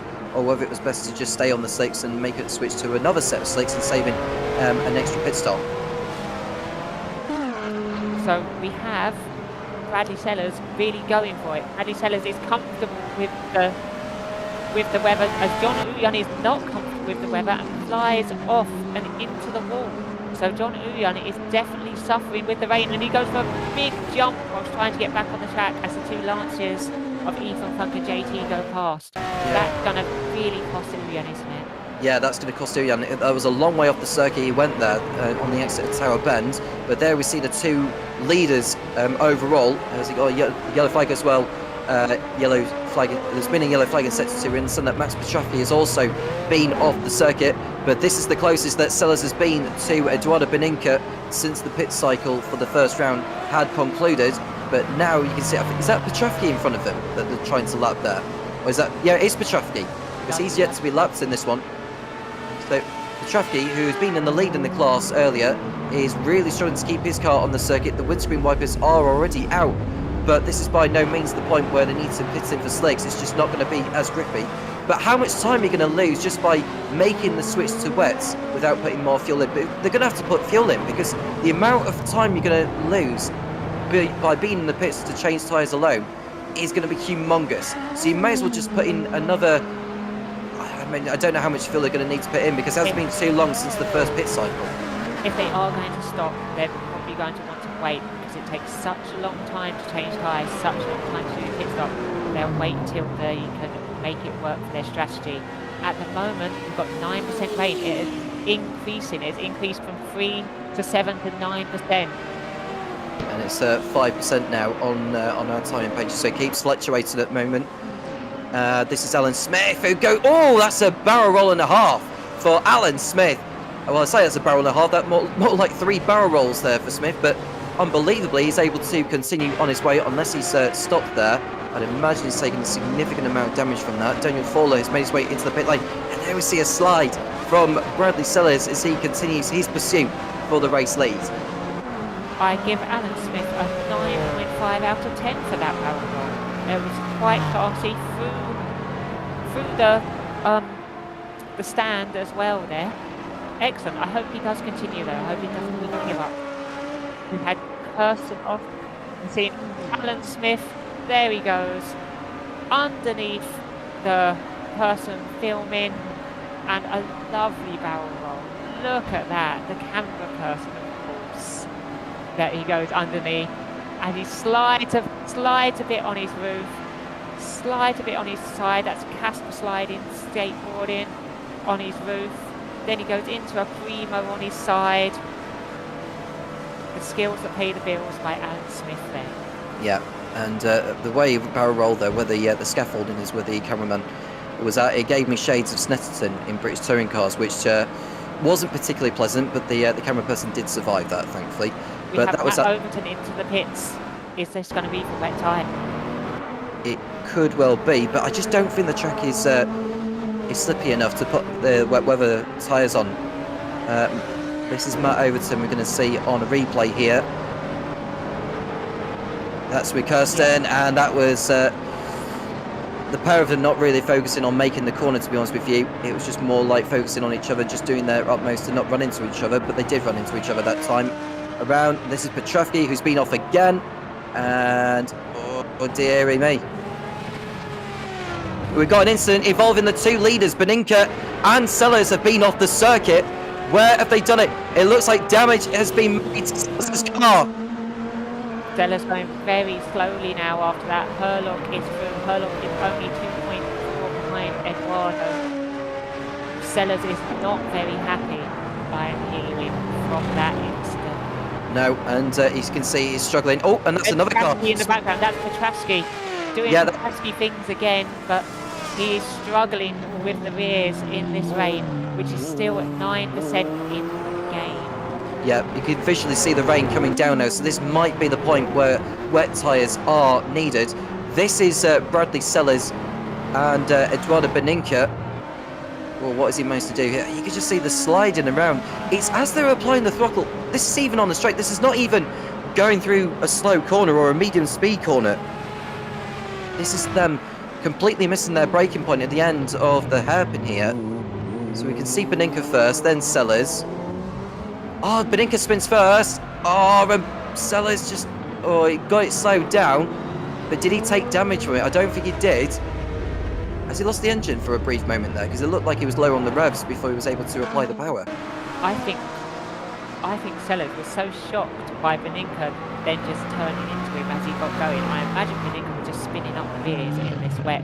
These cars do have 500 horsepower and it is raining.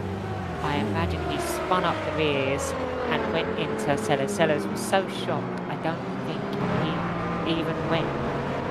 This is Dan Hurlock now as well. He's in the lead, believe it or not, it's Dan Hurlock. So despite the off, he's just gone through and wisely going around the barriers at that particular part of the course. He's now in the lead.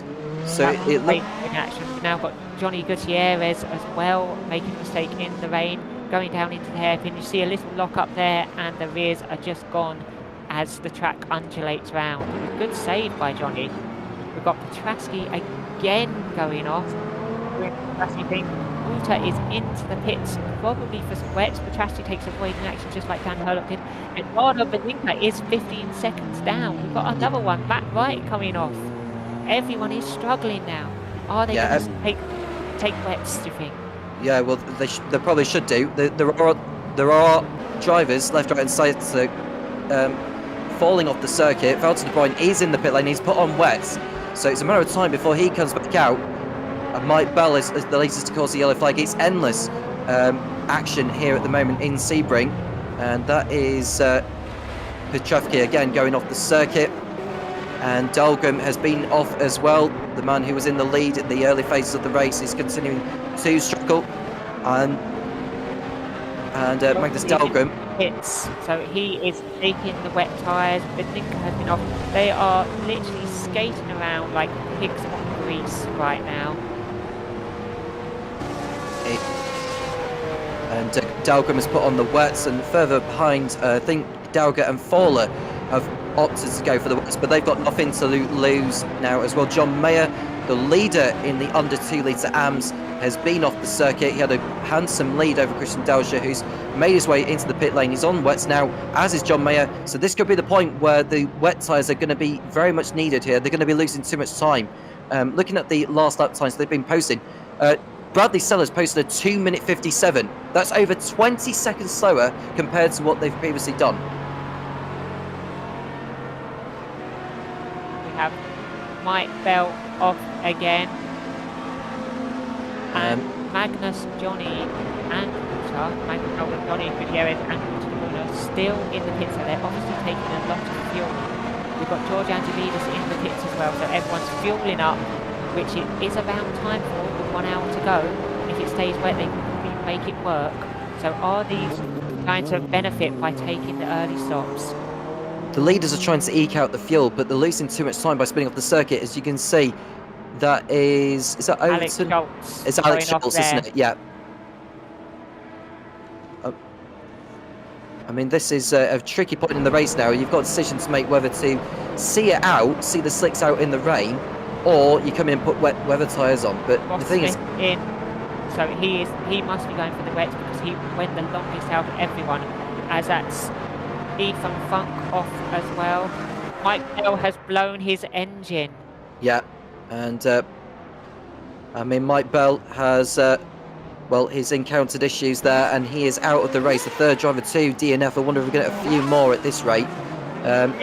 He's got stuck on the sand, so the sand actually has 0 grip. Rather than having a bit of grip, there's 0 grip sand berm. Yeah. He's just accelerating and blew his engine. Unfortunately for him, he needed to... Sorry to interrupt, Becky. Sorry to interrupt. Hurlock off the circuit now at Tower Bend, and luckily he's able to keep it on the tarmac. But you can just see how much they're sliding around. The rain visually is coming out. Look at the puddles. The puddles are visual. So they're going to be struggling now, the leaders on the 6th. This must be the time in the race to be coming in for the wets. Bradley Sellers is in for the wets. That was a fantastic save by Dan Hurlock, sliding around. He really does have incredible car control. So he is doing amazingly to keep up the pace. But his last lap was a 2:55. That is 4 seconds faster than anyone else on the circuit. out of all those on the slicks at least anyway. This is Mike Bell, I think we're looking at, as he goes through on, is that Schultz he was fighting with?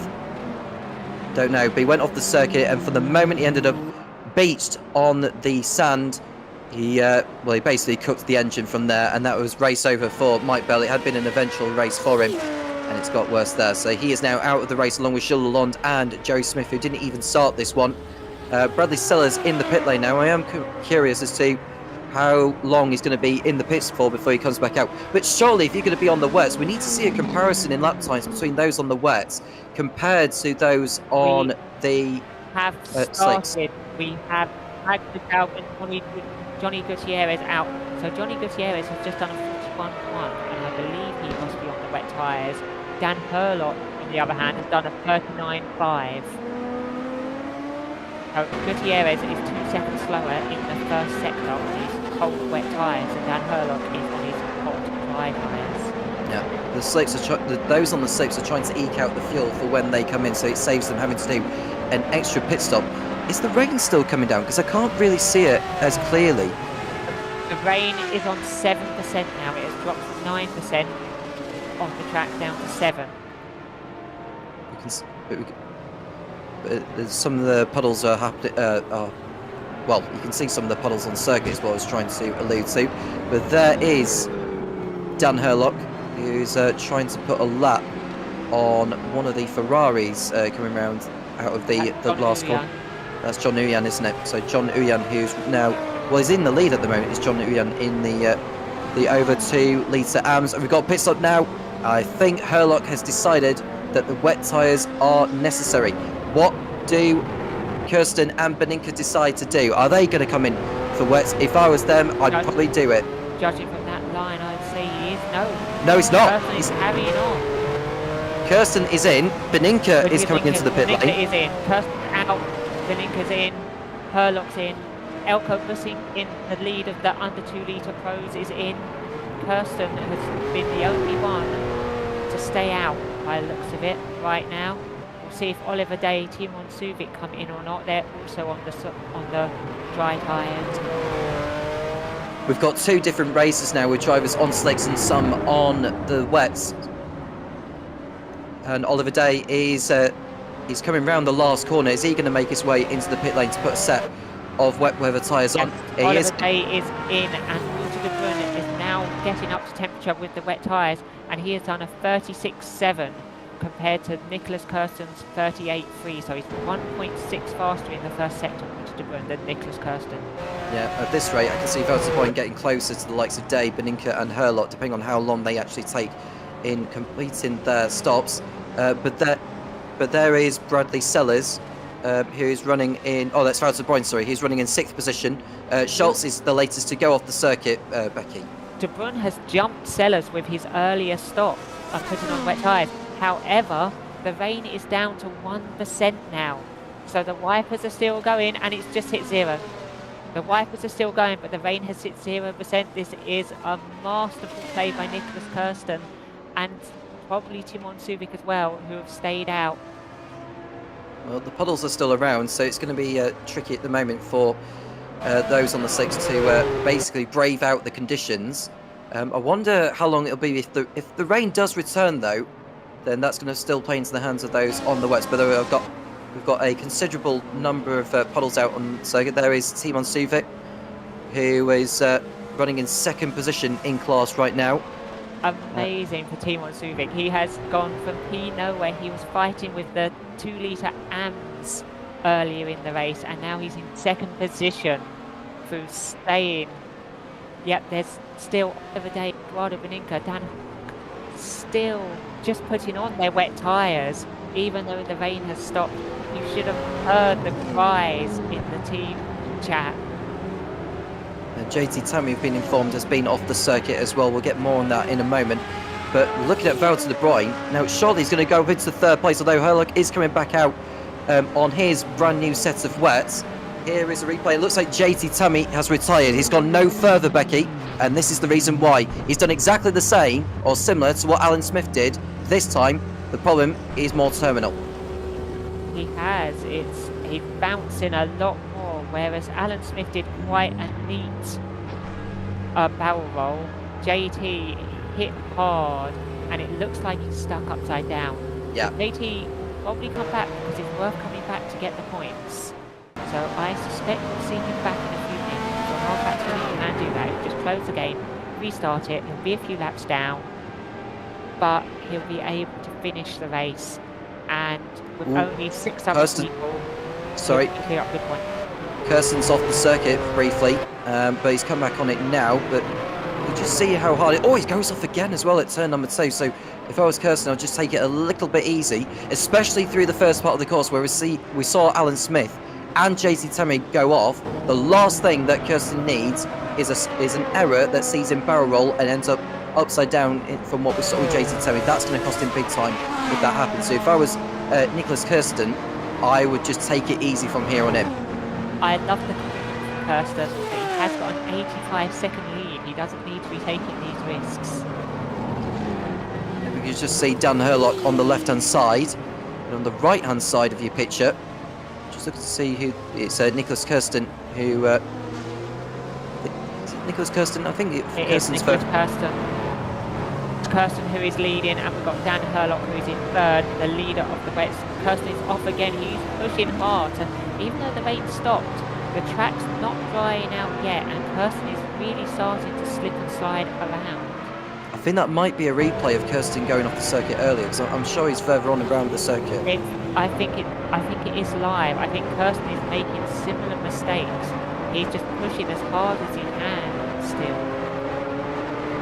Well, we see Dan Herlock in third place, and Wouter de Bruyne is a little not too far behind him now, but Timon Suvek has opted to come into the pits. Now, if the rain stops, is that going to give him... Are the wet tyres really the tyres to be on now? Because I'm sure that Suvek is... he's thinking about maybe doing slicks. The wet tyres are the tyres to be on right now, but they probably won't be for long. So we'll have to see whether people can make up the time. Even people on wet tyres are struggling with a bit of a dry line. It was a 2:52 for Wouter de Bruyne, and Nicholas Kirsten did a 3:01, didn't he? So yeah, the wet tyres are definitely the ones to be on. But I'm just curious as to how long it will be before the water is dispersed from those on the wet tyres, and they'll end up wearing out very, very quickly now. Dan Herlock into second place on circuit. He's a long way off Nicholas Kirsten. Oh, that's contact between Herlock and the 66. That's Jerry Chen who he's collided with. It's unlikely we see Jerry Chen make an error like that, but the two drivers from different classes coming together at Tower Bend. I would say that was Jerry Chen's error. I think Dan Herlock didn't really appreciate the closing speed between him and the AM driver. We're going to see a replay then. So that is Herlock. I mean, Chen does miss the apex, and Herlock just doesn't slow the car down and just ends up running into him. Chen was lucky he didn't end up being beached on the sand there. So Jerry Chen, he drives a safe race. He stays consistent, he stays in the race. That's how he wins his championships in AM. Dan Herlock is a fast driver. I don't quite realise the closing speed difference, especially as the BMW. These are the conditions the BMW loves, these are the conditions the Porsche hates. There's just a mismatch and a miscommunication. And we've got Nicholas Kirsten who has decided that it's best for him to make his way into the pit lane. He's probably stayed out too long. Unless he's thinking further down the line. You know, he's gone a little bit further. He's probably going to put more fuel in to try and go a little bit further compared to these. There's no way he's going to go to the end. So, you know, we've only got 120 litres of fuel, but in wet weather conditions you can save more fuel at this stage. I would imagine that he is going to end up going on the wets. He's not going to change his tyres. Personally, he's no way going to change his tyres. This is his scheduled stop. He has saved a lot of fuel because of the wet weather. Because his scheduled stop, he's going to stay on top, so it stopped raining. He's slow at the moment, and he is losing 10 seconds a lap on the fastest of the wet weather drivers. But there's no point taking wets when the track is going to dry. The wet weather drivers need to be 40 seconds in front of him to change back to dries later on. Yep. He's got a big gap at the moment. Well, Herlock is coming round Sunset Bend in a moment, and he's going to be the one taking over the lead from Nicholas Kirsten. And Suvik, we understand, has kept hold of the soft compound. He's down in 11th position overall. He's on the lead lap still, he was in 2nd position overall before he came in. He's chasing after Ross Smith at the moment overall, although they're very different classes. Is passing Kirsten for the lead overall, so we'll have to see how far behind Kirsten comes out. Once Herlock has a gap of over 40 seconds, he has enough time in the final stop to put dries back on, to put the slicks back on. And there is Nicholas Kirsten, you can see on the bottom right hand corner of the screen, still in the box right now. Yeah, there he is. He's just leaving the pit lane. He's left the box and he'll be out in what is expected to be 4. So he's in P4 now, is Nicholas Kirsten. A long way from Beninka.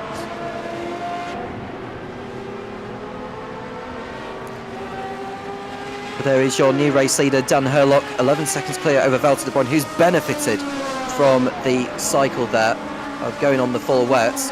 And well, he's going quicker than Herlock right now. He posted a lap time of 2 minute 51 dead compared to Herlock, who did a 2 minute 52.7. Great move by de Bruyn, wasn't it, to pit early and get those wet tyres on. You're also interesting to see Bradley Sellers is even faster than Walter de Bruyn. They are all concertinaing up. Let's see if they can concertina up so we can have a great battle. And there they are on full wets. You can just see Valter de Bruyn as he applies the throttle on the exit of the hairpin, doing his utmost to close in on her. It looked like he closed in him at the beginning of this lap, but now he's coming back up towards 12 seconds.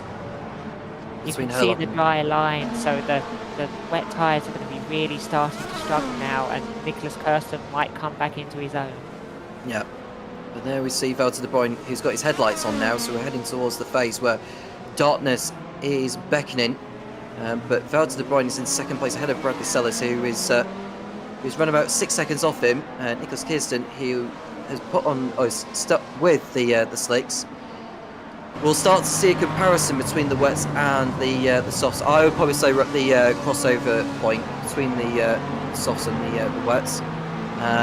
But as we have a look further down the order, Alan Smith is in the pit lane, who is on softs at the moment. So he is braving the conditions a little. John Mayer still leading the way in the under 2 litre AMS. A long way clear over Christian Dowager, who I think may well be close to being a lap down on him. You can see he's 80 seconds off him nearly, is Dowager. So John Mayer may have this one sewn up in that respective category. Basink is still leading the way ahead of Ethan Funk and Matt Wright. But Vinicius John Chalvez is the latest to come into the pit lane, Becky. Yep, so that would be just for his scheduled stop. He is making the most of the fuel saving, keeping his slick tyres on. As we can see right now, the wet tyres is still the tyre to be on, as Nicholas Kirsten on his outlap was 2.3 seconds slower than Herlock and de Bruyn in front in Sector 2 alone. But we are going to get to that crossover point very, very soon, as the headlights are becoming increasingly visual now. This is going to provide a different challenge to the drivers. And here's the order then, as far as this race has been going here in Sebring. Dan Herlock leading the way over Valter de Bruyn, with Bradley Sellers in 3rd place. And Nicholas Kirsten in 4th, ahead of Eduardo Beninka. And Magnus Dahlgren, who was leading the race at the early stages, he's now down to 6th, ahead of Johnny Gutierrez, Oliver Day, Timon Suvik and Mike Bell, who is who's one of 2 drivers in the class out of the race so far in the over 2 litre pros.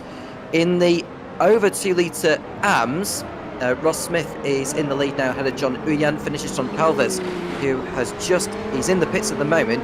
He's shown in 4th position now, behind Jerry Chun, who's moved up. And it's Steve Carman, Max Petrovsky and George Angelidis. The only driver who didn't even start in that one is Joey Smith. Going on to the under 2 litre pros, Ilko Basink is in the lead, ahead of Ethan Funk, with Matt Wright in 3rd position, just waiting for him to cross over the line to remain on the lead up in that particular class. Alan Smith has just pitted, and it's Alexander Schultz, Dan Fowler and JT Tammy, who we've just recently lost for a bit, but I think he's back in the race now, albeit a long way behind. And finally, in the under 2 litre AMS, John Mayer, over a minute clear over Christian Dowager, with Matt Overton on his own in 3rd position. Yeah, JT Tammy was very unlucky to end up stuck on his roof like a turtle, squirming around, and that has ruined his race, but at least he's going to pick up points. And this is a replay that we're about to see now. That's the number. Is that Petrafsky? That's not Petrafsky, is it? It's Kirsten.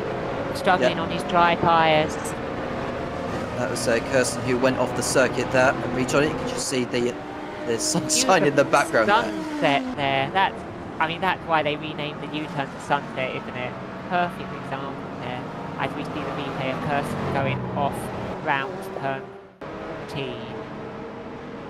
Rejoining the race is Nicholas Kirsten in 4th position. He's on the slicks, remember, so he hasn't got those tyres into the optimal window just yet. And this will make it more of a challenge for us as the broadcasters to... I see there, and there's a crash in the background. Yeah, that's a car off at the last corner. We'll find out exactly who that is. It might be Dan Fowler who is off the circuit, but we'll get more on that in a moment.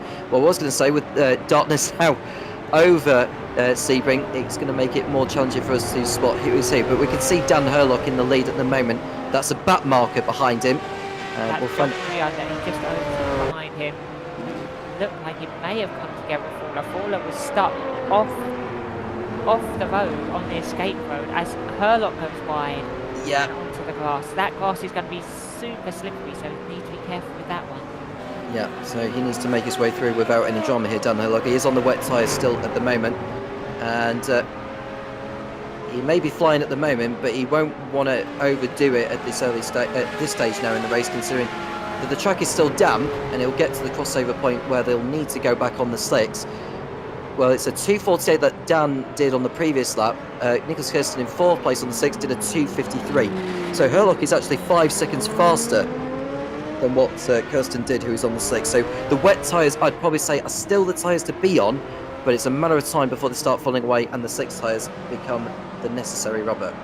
Herlock is soon going to reach the magic 40-second mark, though, where you say he is in front on the track. Once the track changes, we've had Matt Overton DNF. Yeah, Overton out of the race, unfortunately, so he's the first of the under 2 litre AMs to pull out of this one. JT Terry will at least move up a position. That's going to have a big effect on the under 2 litre AM championship, because they were very close now, and John Mayer is going to put a whole 20 points in front of Matt Overton. I know they're teammates, but they are fighting it out for the championship. It's every driver for themselves as far as the VWSC 1981 series is concerned. As much as there is a team standings, every driver is racing for themselves, and Matt Overton is out of the race. Christian Dalgier is going to take advantage potentially. If he could just finish that class, or finish this race in the class, he will end up scoring. We've got a yellow flag in Sector 2, and Dan Fowler is also out of the race now as well. So we're beginning to lose drivers left, right and centre. That's 5 now out of the race. JT Terry will move up to 24th and last position. And Basink, we are told, the man leading the under 2 litre pros, has also had some drama. Yeah, he has lost a lot of time. He had about 18 seconds on Ethan Funk, as we have the replay coming up now for Elko Basink. Where's he managed to do it? This is over at turn 13, I believe. Oh, he absolutely found the barrier as well. Not the most pleasant way to have drama there, but I just wonder how much damage that has caused to Elko Basink's machine. It has caused damage, because I just overheard him say, "Oh, now I've got to drive like this." I'll try and find out. Well, that's Elko Basink losing time. He's got 9 seconds in hand over Ethan Funk right now. Alan Smith has come back into the pit lane, or one of the Smiths, I should say. This is Dan Fowler, who always done exactly the same thing. Well, kind of, except that he found the barrier before he hit the sand, and that saw him rebound back onto the left-hand side of the course, and that was good enough for him to pull to the side, and there was some smoke coming out from the back. So I wonder if that damaged the engine, because they are front engine machines, these, after all. So I'd imagine the front side has taken a bit of a beating there, and so that is race over for Dan Fowler. Once the smoke starts, the likelihood is he only has a few laps left. I just asked Elko about his damage. I asked, "How damaged is your car, Elko?" And he went, "Yes." He says he's got no front end, so he might have lost the splitter, and that is going to be big. Yeah, well, he's losing time now. What was a 9-second lead the last I spoke is now less than 4 seconds between him and Funk. So there's no doubt that Basing is struggling at this stage in the race. I think Carmen's just moved in front of Goncalves for position in class now as well. He's in 4th position in the 2-litre AMS, or the over 2-litre AMS. And I think Gutierrez has moved in front of Dahlgren now, who's continuing to struggle. He's on the wets, remember, is Dahlgren. And I think the wets are not exactly playing into the hands for him. Valter de Bruyne is still in 2nd place, 16 seconds off the lead of Dan Hurlock, with Bradley Sellers on his tail. So that we've got now a genuine battle for 2nd place overall, as we see a replay of Dahlgren going off the circuit. And that was all Johnny Gutierrez needed to go in front. Yeah. Lovely for Johnny. I like it when overtakes are that simple. I'm sure everyone does.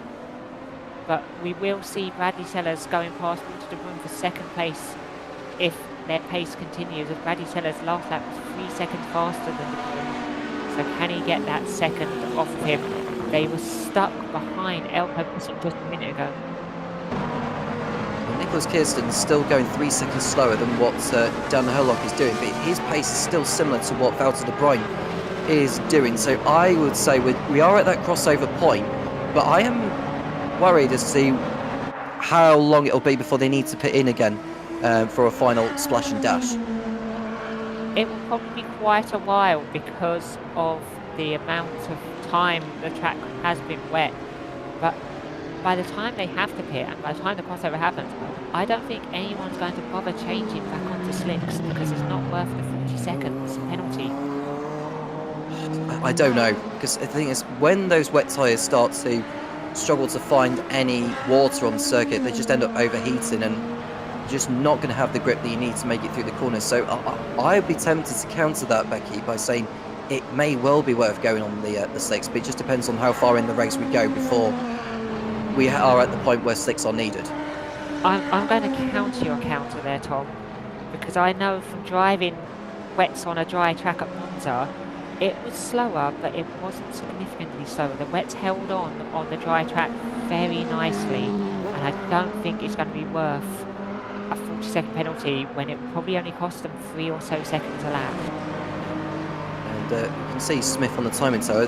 Just ignore that for the time being. We'll just wait for the timing tower to update before we find out exactly where he is. We are told that Schultz has retired from the race. That's another driver gone from this race. Alex Schultz in the BMW 320 Turbo has also stopped on the circuit, and it's an engine failure again for Schultz, so that's him gone from this.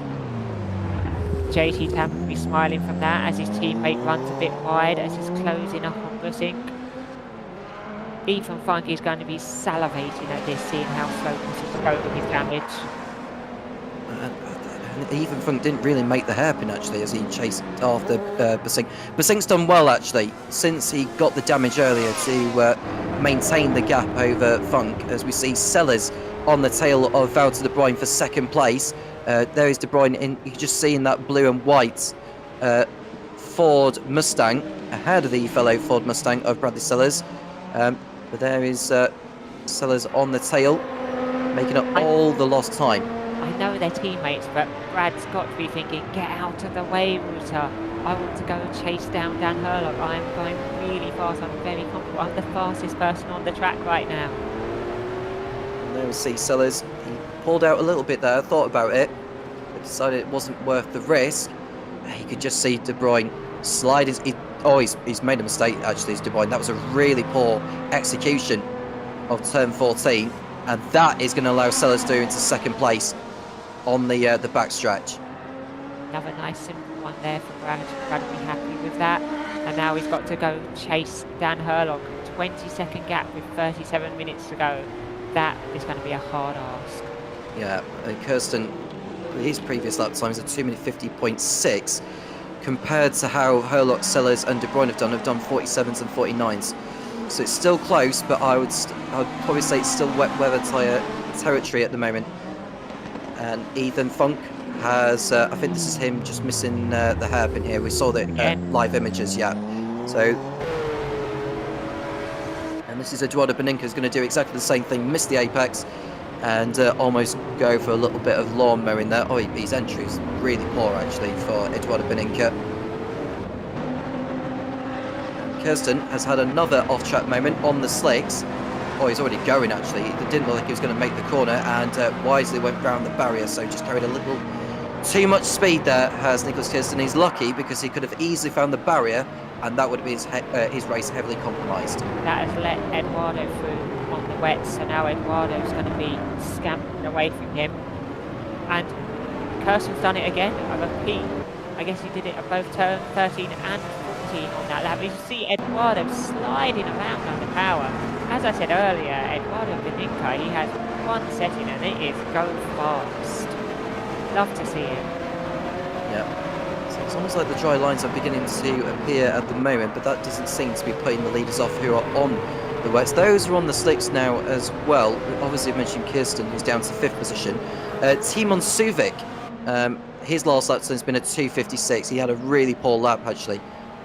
And Ethan Funk is now on the tail of Ilko Busink in the battle for the lead in the under 2 litre pros. Is Funk going to be within range to attack Busink here? It feels that way as they go on the back stretch. How will they filter through the next corner that they'll be heading through? It looks like they're heading towards Sunset Bend here. It is Sunset Bend.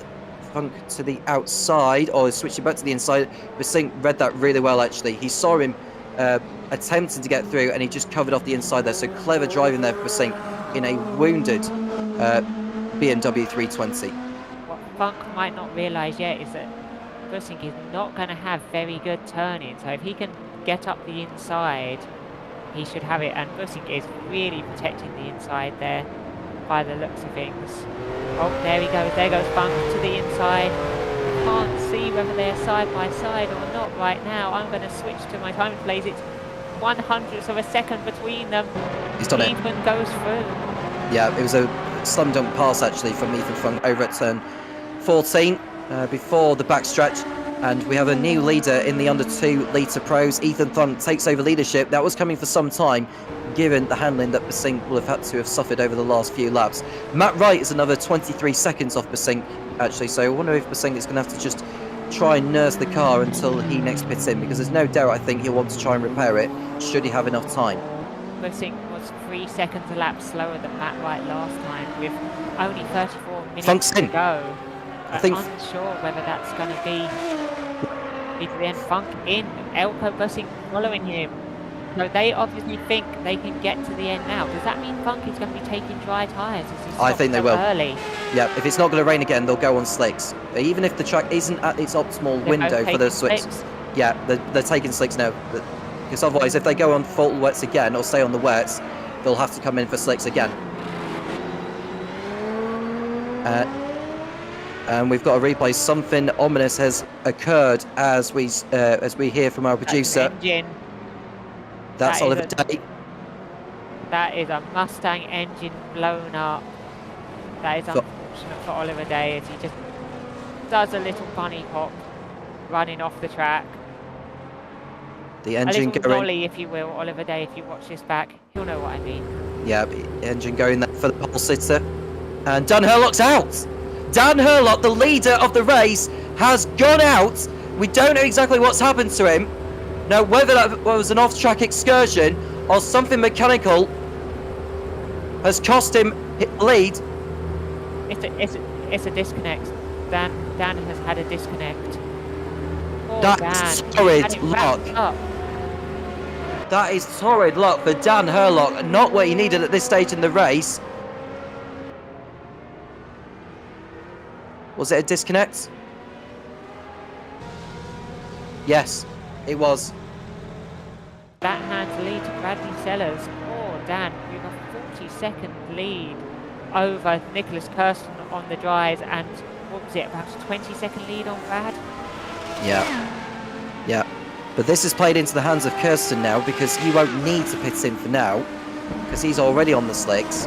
But those on the full wets are going to need to pit in very, very soon.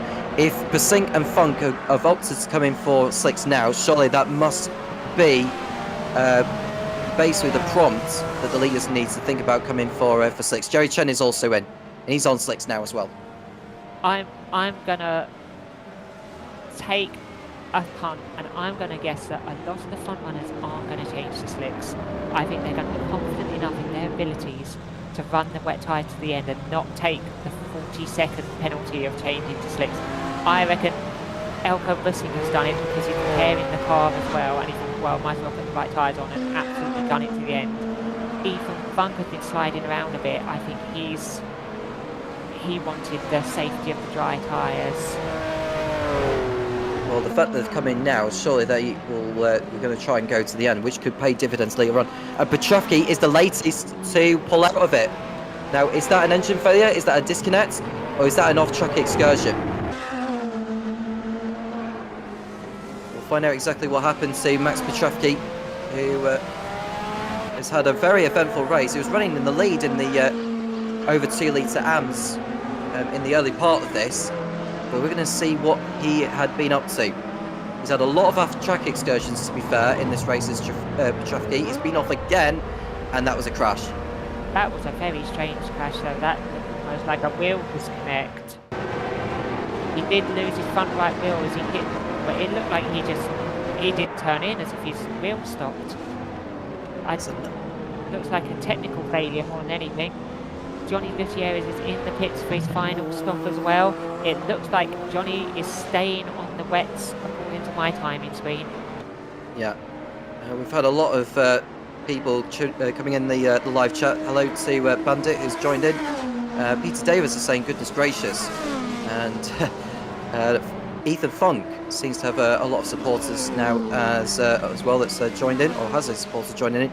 A lot has all kicked off in the last few laps, and we've got half an hour still to go here in Sebring. Johnny Gutierrez, the latest to come in, and we've had a lot of drivers pull out of this one now. So the ones we've lost at the moment are Dan Herlock, Oliver Day. We've also lost Max Petrovsky, Alex Schultz, Dan Fowler, Matt Overton, Mike Bell, Sheila Lalonde, and Jerry Smith didn't even start. We could see a lot get added to it. Now we're in darkness as well, and people on the wet tyres slipping around on the dry track. Just to add to your YouTube hellos, I'd like to give a big hello to Mr. Reese, who waved at us very early on. He's always here. We really appreciate you being there, Mr. Reese, so thank you for joining us. I hope you've been treated to a very, very thrilling race here on your Saturday evening, or morning, or afternoon, depending where you are around the world, or even if you're over in the Oceania continent. Good Sunday morning to you all. I believe at least some of our racers are over there racing very early in the morning. I believe Steve Carman is, and perhaps also we have... That's Sellers in. Sorry to interrupt you. Sellers is in. Sellers in for his final stop. Is he staying on the wets? I think he's changing. Sellers is going onto the slicks. It's Wouter de Bruin, who was 8 seconds behind. Is he going to stay on the wets, or is he going to go onto the slicks? I think he'll go slicks. Well, this is a replay. Oh yeah, didn't make the corner. Struggled. Yeah, de Bruin struggling on the wet tyres. Johnny Gutierrez is on the wet. He is exiting. So in a lap's time, we'll see where Johnny Gutierrez shakes out in this, staying on the wets. Well, we'll see soon enough. Beninka's in the lead now, ahead of Kirsten. And Kirsten, who stayed on the slicks, is in second place. But his tyres are going to fall away quicker compared to those that have just gone onto the slicks. So we'll see a direct comparison between Kirsten's old rubber compared to Sellers and De Bruyne, who will come back out. Magnus Dahlgren is the latest to come in now as well. Presumably he's going to go on the slicks as well. He's gone onto the slicks, Magnus as well. So the gap, we're just going to have to wait to see when Kirsten stops, and the gap between him and Sellers, what it's going to be. This is Basing at turn number 1, I think, is going to have a moment here. Go too far off the racetrack. And yeah, off the racetrack he went. I would imagine he's probably gone off at turn 2 as well, because we've seen a number of drivers do that.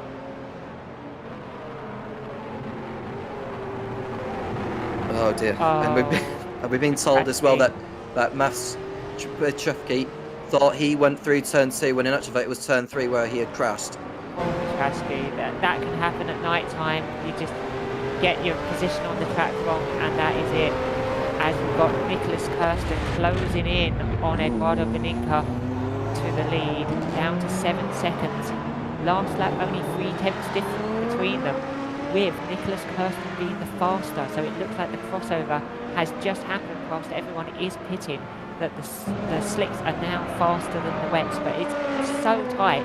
I still don't think it's worth having a 40-second time to change it when you're only going a few tenths a lap faster. Dan Herlock, to those who have been tuning in to support him, is now back in the race after the disconnect he had earlier. He's now sitting in 10th place overall and 7th in class. He's chasing after Matt Wright at the moment, who's had a terrific race actually in the under 2 litre pros. He's still in the wets at the moment, but if he goes along with Becky's ideologies to how the race strategy should pan out with the conditions as they are, he might just go to the end. He's got a very comfortable margin over Ethan Funk and Elko Busing.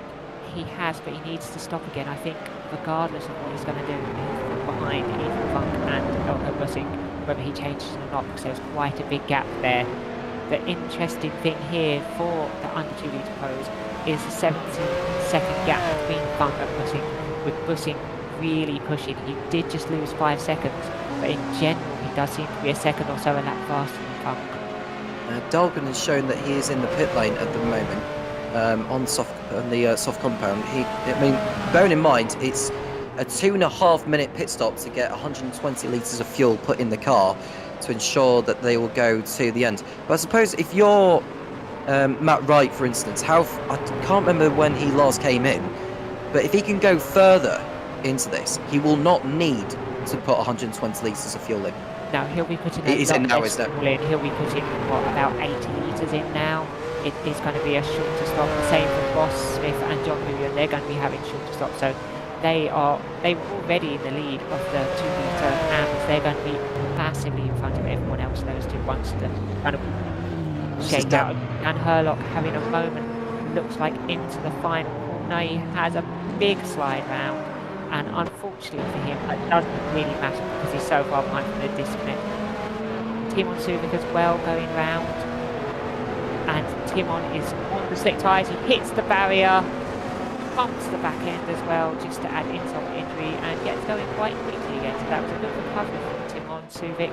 But unfortunately, his race has not gone to plan today in micro.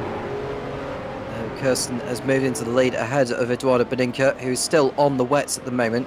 So we've had a change for lead. I mean, I have to say, Beninca, I think, has made a mistake on this lap because he had a 6-second margin over Kirsten, and Kirsten is now 3 seconds clear. So it's clear to me that Beninca has had a very, very horrible time of it on this lap. Here we go with Beninca. Where's he going to lose it? It looks like he's down into the hairpin. Yep.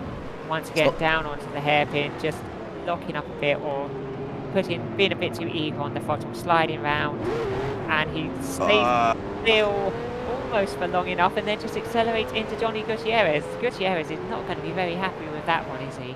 I'm amazed actually that Beninca waited that long before he actually got going. I'm surprised he didn't try and go a little bit sooner, but there is Gutierrez who's in front of Beninca on the road. This is not for position. But we have got more pit stops now. Ross Smith is the latest to enter the pit lane. We've got Matt Wright, John Mayer and Steve Carman all in. But there's still a lot of time for things to change in this race. Kirsten, I think, is going to be on his way to victory, because now that he's in front of Beninca, there's going to come a point where he's going to end up pulling out a big margin over the others. He might even actually need to pit in again before this race is over, but it's only going to be like a splash and dash. Kirsten and Beninca both need a splash and dash. It looks like Beninca is going in for his splash and dash now. I wonder if he will change pits. Kirsten has nothing stopping him from wrapping up the win now. With Bradley Sellers and change to the soft tyres, they're going to be way behind once Kirsten comes out from the pits. And it looks like Beninca's staying on the wets. Dan Herlock has spun and there's a yellow flag. Ross Smith is in the pits and is staying on the wet tyres. And it looks like Dan might have pulled over. I mean, he was so far down the field. He was running in like 10th or 11th. And I think Herlock's engine might have blown up on him. And Dan Herlock, who has been consistent all the way through this campaign. And it looks like he's parked the car up. That will be an engine. If Dan he couldn't even get himself bad luck today, just no luck at all. From an easy win to a blown engine with a disconnection between, you've got to feel for Dan Hurlock today. So that's game over, unfortunately, for Dan Hurlock, effectively. Yeah, I have to say, John Uyan has remained out there on the wet tyres. Eduardo Beninka has opted to stay on the wets. That's actually very, very brave. I'm actually surprised he's opted to go for that. So we'll see, Eduardo might be able to steal a podium from Ruta de Brun by staying on the wets. It's a gamble, but it might shake out. Ross has also stayed on the wets, and we'll have to see what John Uyan does as they're fighting for the over 2 lap lead. Well, Vinicius Gonçalves is 53 seconds behind Ross Smith for the podium. And John Uyan is destined to make another pit stop before this race is over. And we've got a yellow flag actually for Ethan Funk, and George Angelidis, we're being told, I think, has been involved. I wonder if it's over at the hairpin, one driver has spun in front of the other. But there we look at John Uyan for a brief moment before we cut away to see. Past him for position with John Uyan not stopping. This is George Angelidis. This is the corner after the hairpin where it always absolutely going. He couldn't stop it. He could not stop it. Locked it up, but something has happened to Ethan Funk as well. Elko Bussing is 5 seconds behind. 20 minutes to go, with Elko Bussing being around a second a lap faster than me. He gained 9 seconds on that last lap. The fight is on like Donkey Kong for the under 2 litre pros. Yeah, that is John Uyan entering the pit lane now for his final stop. I'm amazed that George Angelidis was able to keep going. That car was just not wanting to turn. These guys line all horribly wrong for the corner, and they just carried a little bit too much speed. There is Ethan Funk going towards, I think that's turn 14 or 13 rather. It's difficult to tell from that angle. But he had a spin, but was able to continue. What a tiny little mistake, and that might end up costing Funk the race win if Bussing can close that gap down, as Kirsten is way out in front at the moment, having not stopped yet, and Beninka on his wets has a 2.8 second gap to Sellers, with De Bruyne right with Sellers. So the battle for the podium in the over 2 litre pros is going to be a spicy one, with the two Zach Speed Mustangs on slick tyres and the Ferrari 512 Eduardo Beninka on wets trying to hang on. Yeah, I think Beninka's struggling, to be honest with you. He's got the 2 Mustangs all over the back of him, or 3 Mustangs actually for that matter, or 2 of them. It could Johnny Gutierrez is there as well. Yeah, I believe. Is that Johnny? I think that's Johnny behind. well, Nicholas Kirsten has lapped. Yeah, Nicholas Kirsten has lapped Johnny Gutierrez, and Gutierrez is actually 18 seconds off this battle of Beninka, Sellers and De Bruyne. Behind that, that's Funk and Bussing battling for the lead of the under 2 litre pros. As John Uyan is in the pits, Ross Smith has gone past on his wets. John Uyan is also staying on wets, but we'll see what the gap is when it all shakes out. It looks like this is in Ross's hands. It's his to lose now. Yeah, absolutely so.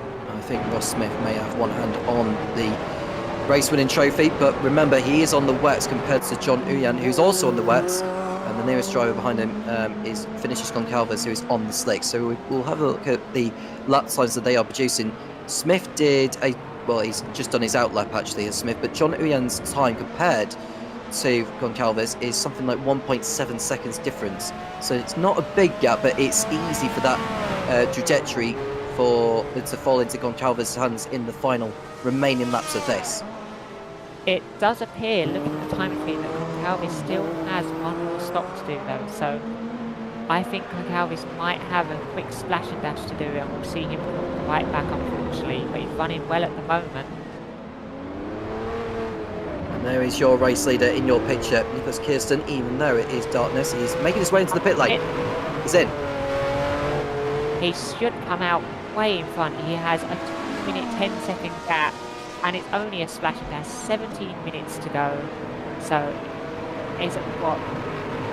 8 laps to go? Oh, Beninka makes a mistake. That's good enough for Sellers to go on through. Sorry to interrupt you there, Becky. That was a mistake from Beninka. And that was all Sellers needed to go on by. And we could potentially see Sellers go into the lead if he can help it. But like you say, Kirsten's got too much in hand to think that he's going to throw this one away. I think this is pretty much Kirsten's race to lose. So we see another yellow flag over in sector he goes down the inside.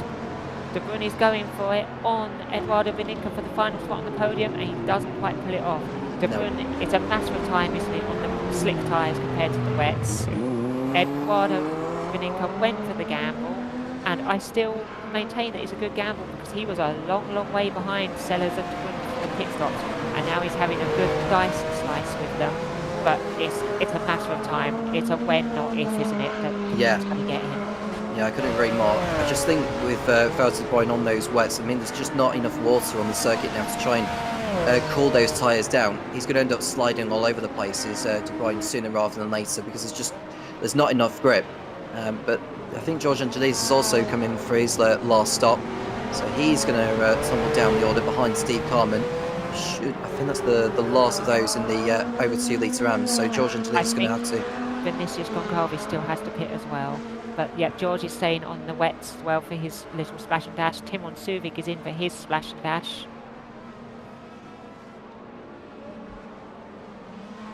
As it looks like Walter De Bruyne is trying again. It looks like De Bruyne has got Beninka. As we said, that was only a matter of time. Beninka got swirly coming out as well as he tried to get on the power to stop him. And that is game over for Beninka. Podium hopes done and dusted. As Kirsten goes off the track, Kirsten is just still going.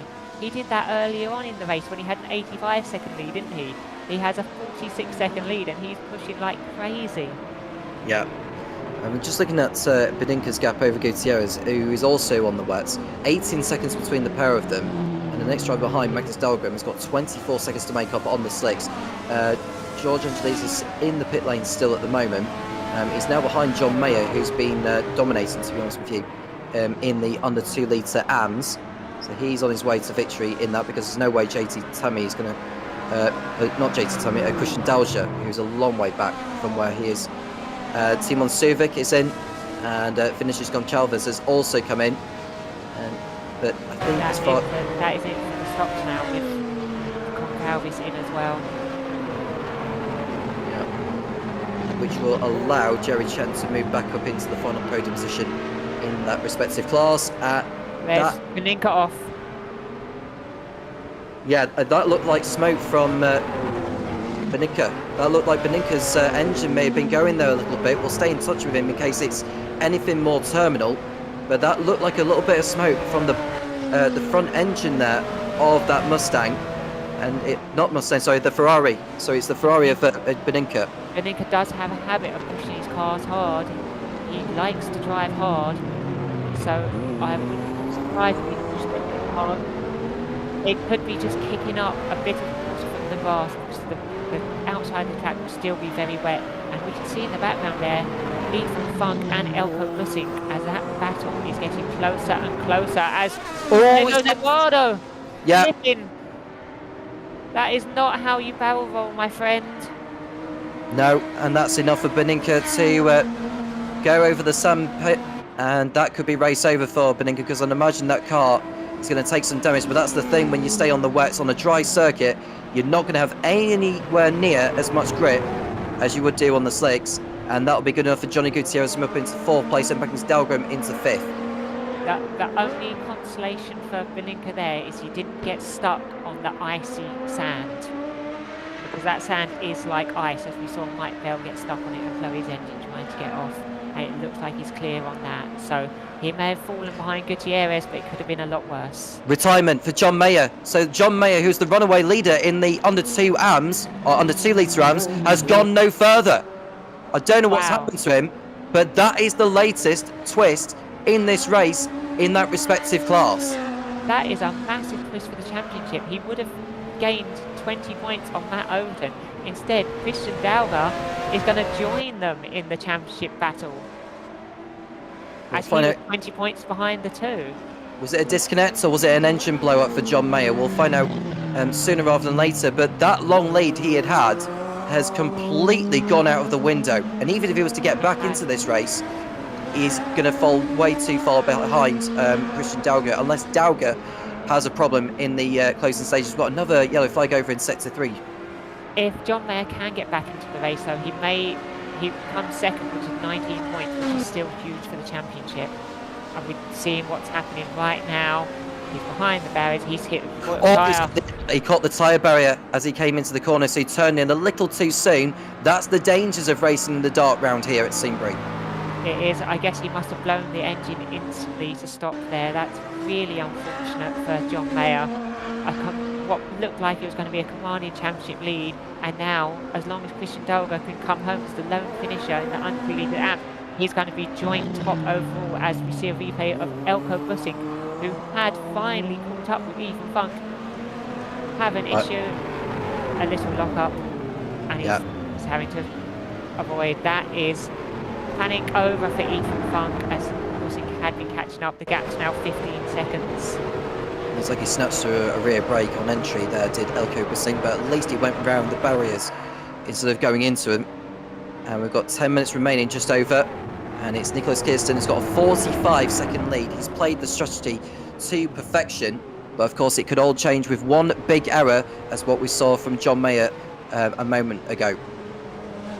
It absolutely could, and we've seen Nicholas Kirsten not stop pushing for any reason at all as well. We've seen him on the grass many times, so there still is time for something to happen there, and we still might have a bit of excitement, which would lead to great excitement as Sellers and De Bruyn would then be fighting for the lead with less than a second between them, between the two teammates.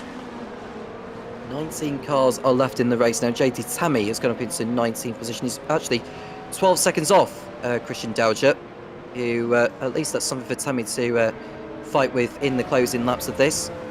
We've probably got around about 4 laps to go the next time Nicholas Kirsten crosses over the line, but we're looking at the battle for second place between Bradley Sellers and Wouter De Bruyn, who are both now on the 6th, unlike Johnny Gutierrez and Eduardo Beninca, who has been able to continue Becky since the off that he had. He's got 20 seconds in hand over Magnus Dahlgren. Yep, it's a nice gap for Eduardo. He's going to be head down though, trying to get that place back on Gutierrez with only a 3-second gap. As Wouter De Bruyn and Bradley Sellers go side by side, Wouter De Bruyn goes past on the start-finish straight, going into turn 1, round the outside. Bradley Sellers couldn't do anything as De Bruyn slipped clean past. Is he going to be able to fight back into turn 3? No, he has to back off. Yeah, this is turn 2. They're going through. Terrell Bend is turn 3, which they're entering now.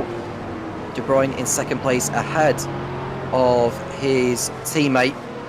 They are coming up to a back marker now as well. Can't quite tell from that angle who that one is. One of the prizes is either John Urian or George Angelidis. He looks a bit beat up, so I'm going to guess it's George Angelidis, because he's been a bit more in the wars this race.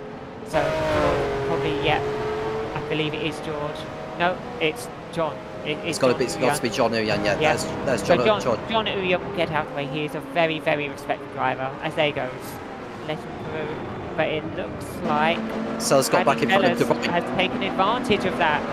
Yeah, and Sellers is back through into second place. Alan Smith coming in for a splash and dash now as well. That might help JT Tammy move up a position, considering the disconnect he had earlier. But he's Smith is in for his final, so which should be a relatively quicker one compared to most. And from what Dan Herlock has had to say in the chat, Dan has said that gutted network dropped out, and when I rejoined I had the wrong radiator tape, so it went boom. Oh, poor Dan. That's both his drop races used, because last time out he got stuck behind someone in the pits and stuck for 2 minutes, so you can see how quickly fortunes can turn after Dan Herlock had an extremely consistent first 3 races, coming second in every race. The last 2 races have been disaster with no fault of his own.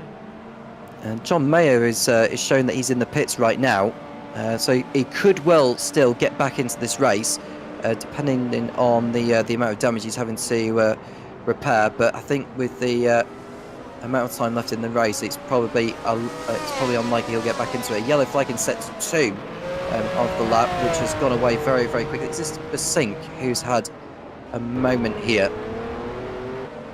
There he is in that green machine there. Oh my goodness me!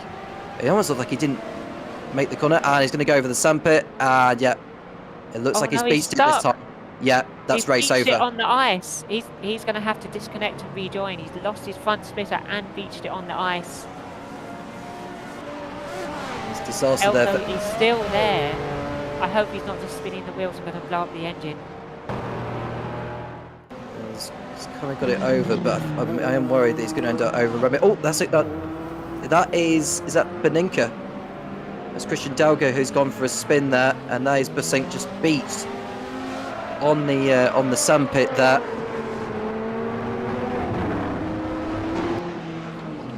We're going to see, and yeah, that's a spin for Christian Delgo. That was a little bit of smoke actually from the engine. I don't know if it's from the water or whether it's smoke, but he's got it going again. I hope it's from the water, similar to Eduardo Beninka. And Elko Basink has retired. Is he going to come back? I would guess That's not. A big question. I hope he is going to come back because there's still points on the table. He might come out in a similar position to JT Tammy, so they can still have that battle that never was. Yeah, we've had a lot of drivers pull out of this one, and Basink adds his name to it, and that has promoted Matt Wright up into second place in the under 2 litre pro class.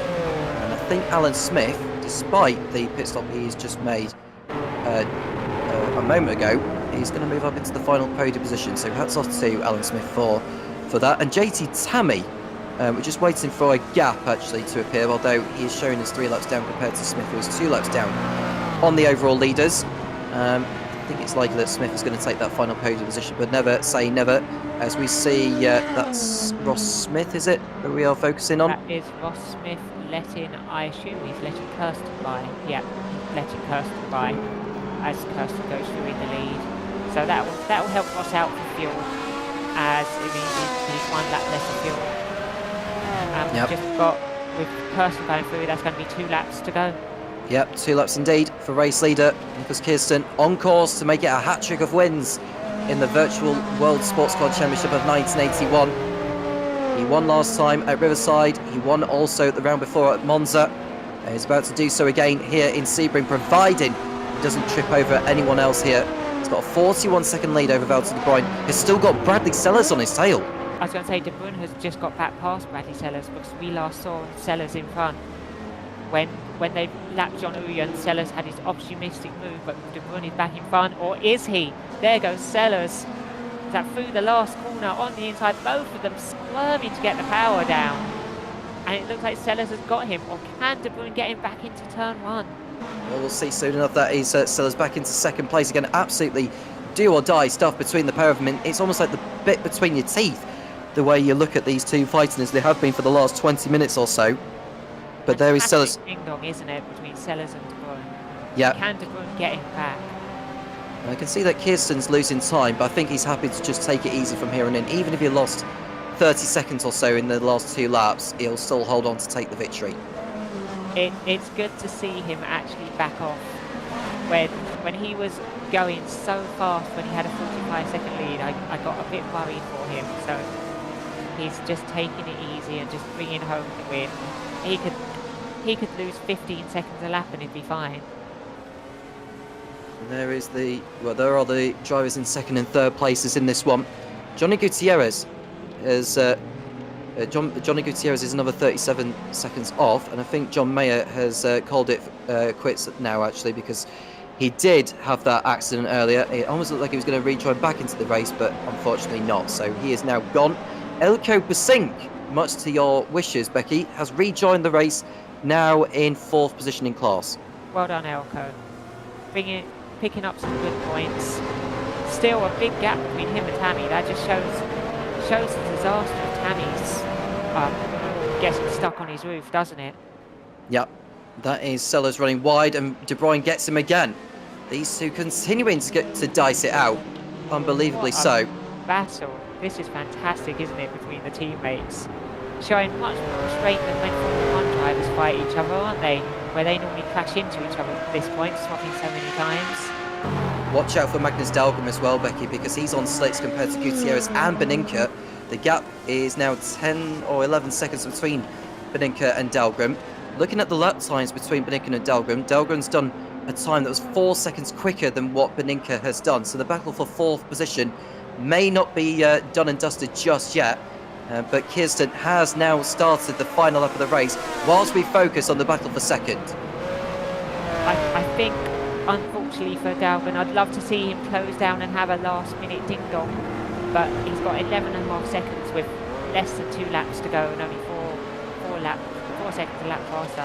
It's not going to happen as we're watching Kirsten cruise to victory after the strategy really paid off. He had to battle through the horrendously wet track, slipping aside everywhere with his slicks on, and it's really paid dividends today. Here we go again. There is De Bruyne and Sellers. De Bruyne is in front of Sellers once more with less than a lap remaining, and that's going to go right all the way to the line. It could even be a drag race if they can help it. Johnny Gutierrez is looking good for 4th position in the race and in class. Beninka is doing his utmost to try and stay in touch with him, but he wants to hold on to 5th place ahead of Magnus Dahlgren, who is the last driver on the lead lap. And Ross Smith, with a comfortable margin over John Uyan, is on the brink of taking victory in the over 2 litre AMS. We've got a pit stop over Ethan Funk. Clearly not enough fuel.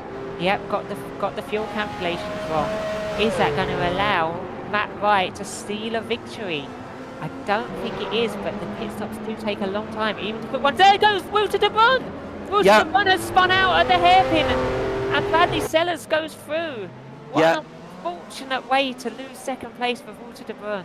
Horrible luck for Wouter de Bruyn there. Just got on the brakes a little too much, and that was all Sellers needed to head on through into 2nd place, as we see a replay of Wouter de Bruyn completely drop it on the brakes. There was no contact made, I don't think, or was there? I don't know if there was. I think he just lost it on the brakes. So easy to do. I did the exact same thing at the exact same corner 2 years ago in the historics here when fighting for the lead right at the end on the 1 last lap. So I definitely feel de Bruyn's pain. Yeah, and there we see your race leader, Nicholas Kirsten, is on his way to a brilliant victory as Basink has just retired, but we'll come to that in a moment. But there we see Nicholas Kirsten coming out of Sunset Bend for the last time, and it's going to be the hat-trick of wins. It was victory at Monza, it was victory at Riverside, it's going to be victory at Sebring for Nicholas Kirsten, who takes the checkered flag first after 2 hours of running in tricky conditions. He made the strategy work, and it's a comfortable victory.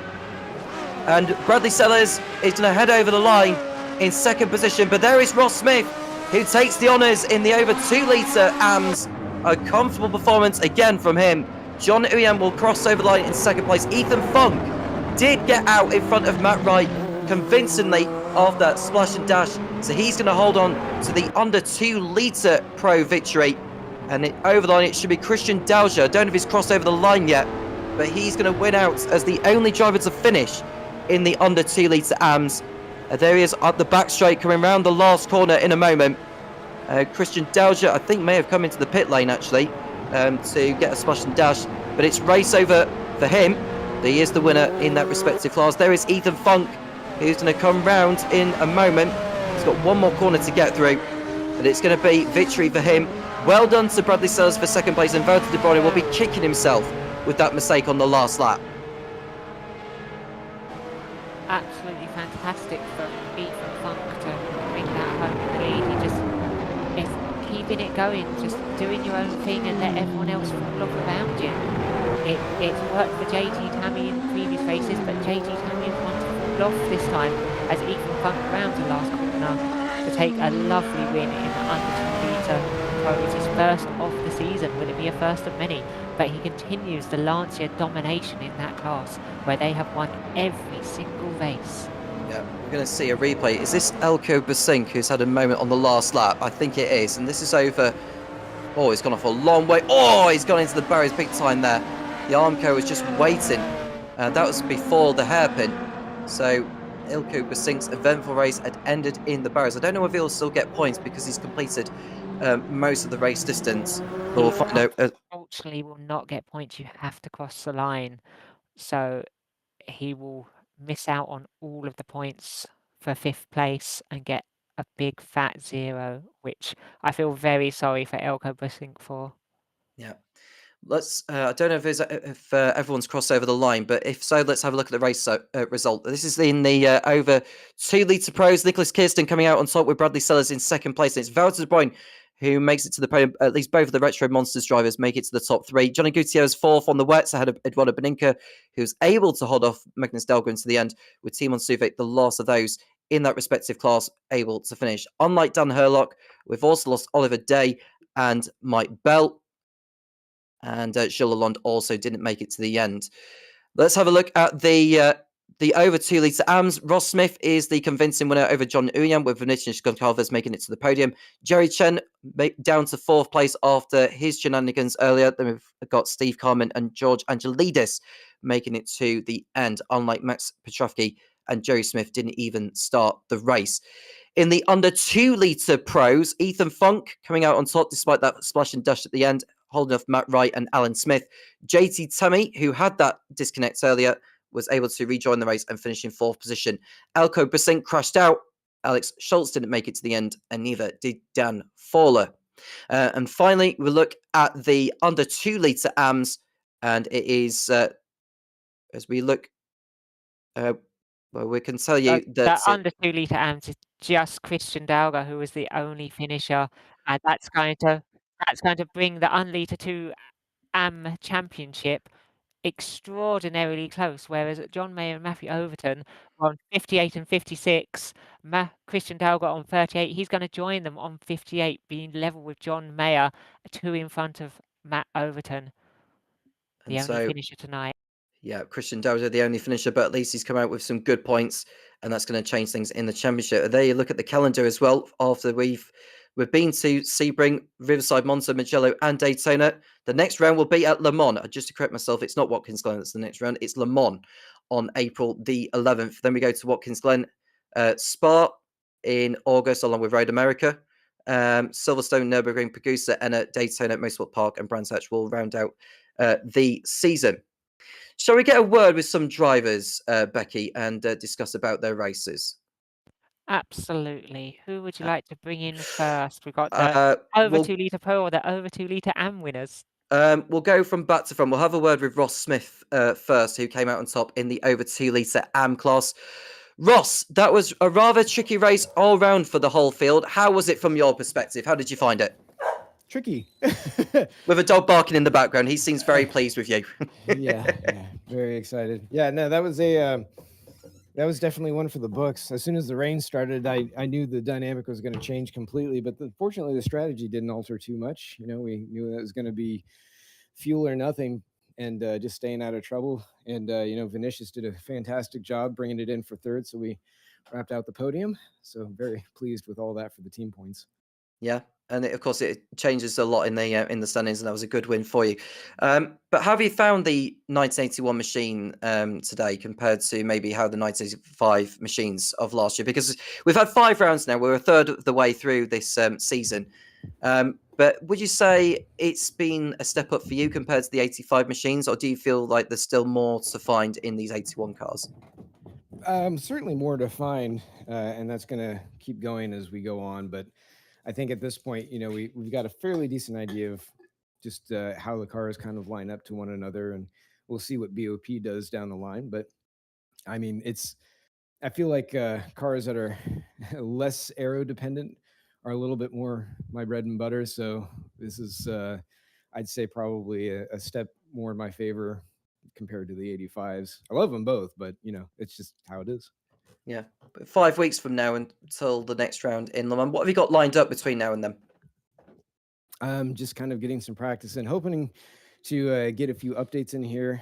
Ben Borman did a fantastic job putting the updated Lotus body together, so it'll look a little bit more authentic, less of a shoebox.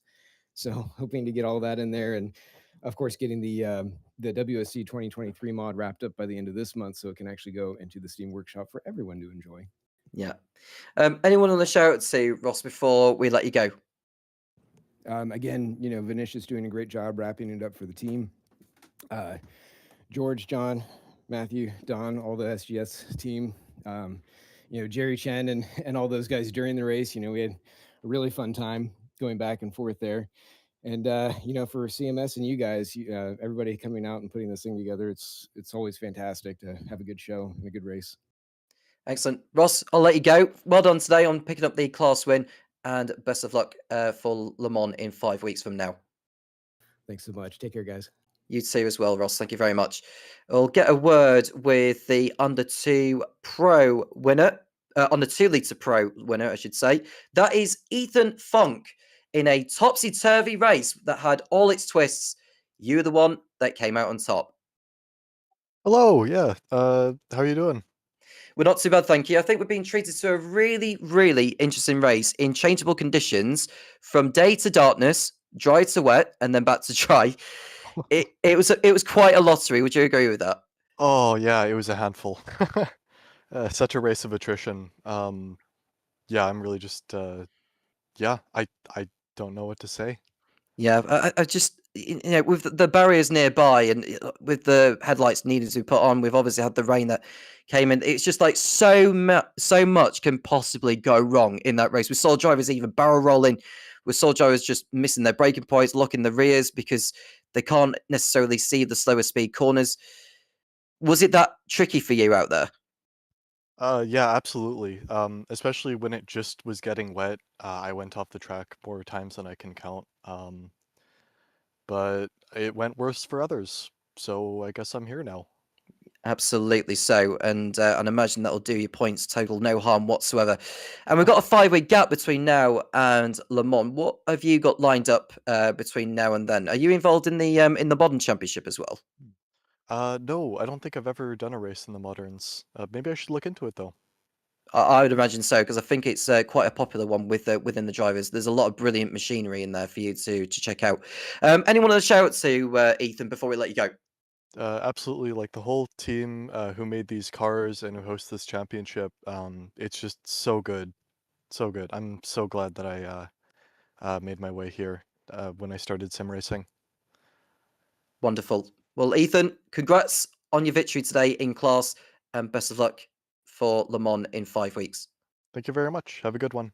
You too as well, Ethan. And that was Ethan Funk who took victory in the under 2 litre pros. And we'll get a word now from the man who's come out on top, ultimately making the strategy work. It's the hat trick of wins for Nicholas Kirsten. I just hope we get to hear from him. I think he's got his mic unmuted now. Nicholas, you've nailed the strategy today with staying out on the slicks. I don't recall you going on the wets at all in that one, unless you want to correct me with that. That's correct. I stayed on the slicks because shortly before my second pit stop, I noticed that it stopped to rain, and then it was an obvious decision to just try to survive some more laps until the track dries out. Yeah. How did you find this experience to, let's say, Monza? Because we had changeable conditions there along with here, but did you notice anything different with this one compared to what we had at Monza? The track felt much more slippery and was much more difficult to stay on the track here, I think. Actually, I went off the track multiple times. Quite tricky. I'd imagine so. And we've got Le Mans next, which I'm sure is a circuit that you absolutely love with a passion. What is going to be the key to success then? Because it's 3 wins in a row now for you.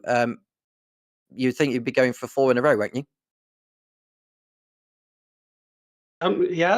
That's a goal, obviously. I think with this point system, consistency is more important than wins. So I will just try to be in the top 3 or whatever.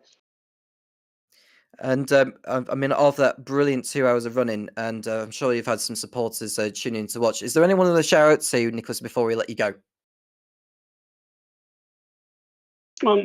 No one special, just thanks to you for doing the broadcast and to all the organizers. Thank you, and that means a lot actually to both me, Becky, and of course Paul, who's been working behind the scenes as well. And I think Peter Davis is coming in chat saying to congratulate you on the win as well. So I'm sure you'll thank him for that.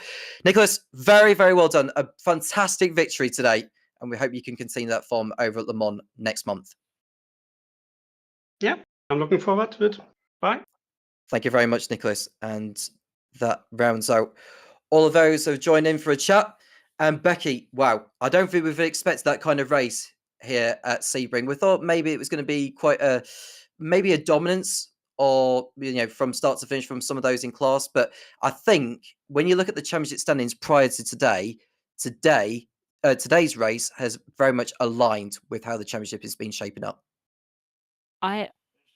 I would tend to disagree with you on that one, actually. I think it was a big shake-up for the championship today with Herlock having the disconnecting engine blowing. That was 20 points. He would have leveled himself with Nicholas Kirsten. Instead, he's going to find himself 21 points behind, whilst Eduardo Beninca lost out on a few more points to Nicholas Kirsten, making that gap even bigger.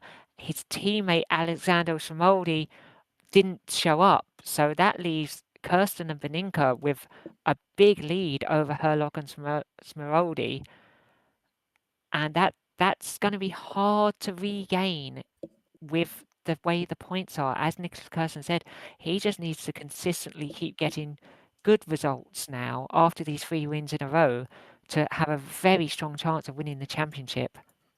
Absolutely so, and Kirsten's win has very much stretched the margin in the championship, considering Herlock has failed to finish today. And looking at John Uyan, whose gap over Ross Smith will have come down slightly as well. Jerry Chen did pick up points, but Traffy did not, so he's dropped back in the standings. JT Tammy's error will have seen his lead being shrunk by Ethan Funk, and in the under 2 litre AMS, John Mayer's margin over likes of Christian Doga would have been pretty much wiped out. So it's all to play for at Le Mans next time out. Well, after an eventful race, we've been treated to something absolutely brilliant here at Sebring. And well done to all of our class winners today. And thank you to everyone that's tuned in. Do make sure you like and subscribe, if I could get my words out there. And that way you won't miss a thing. You can keep up to date with all the action within the Virtual World Sports Car Championship, with all the races, both in the modern and historics as well. And that leaves me to say thank you very much for tuning in. And we'll do it all again next time out in Le Mans and in 5 weeks' time. And thank you to Becky as well for taking the time to commentate alongside us, and also to Paul behind the scenes. We'll do it over again in 5 weeks' time when the Virtual World Sports Car Championship Historics returns. And for me, Tom Cairns, it's good night.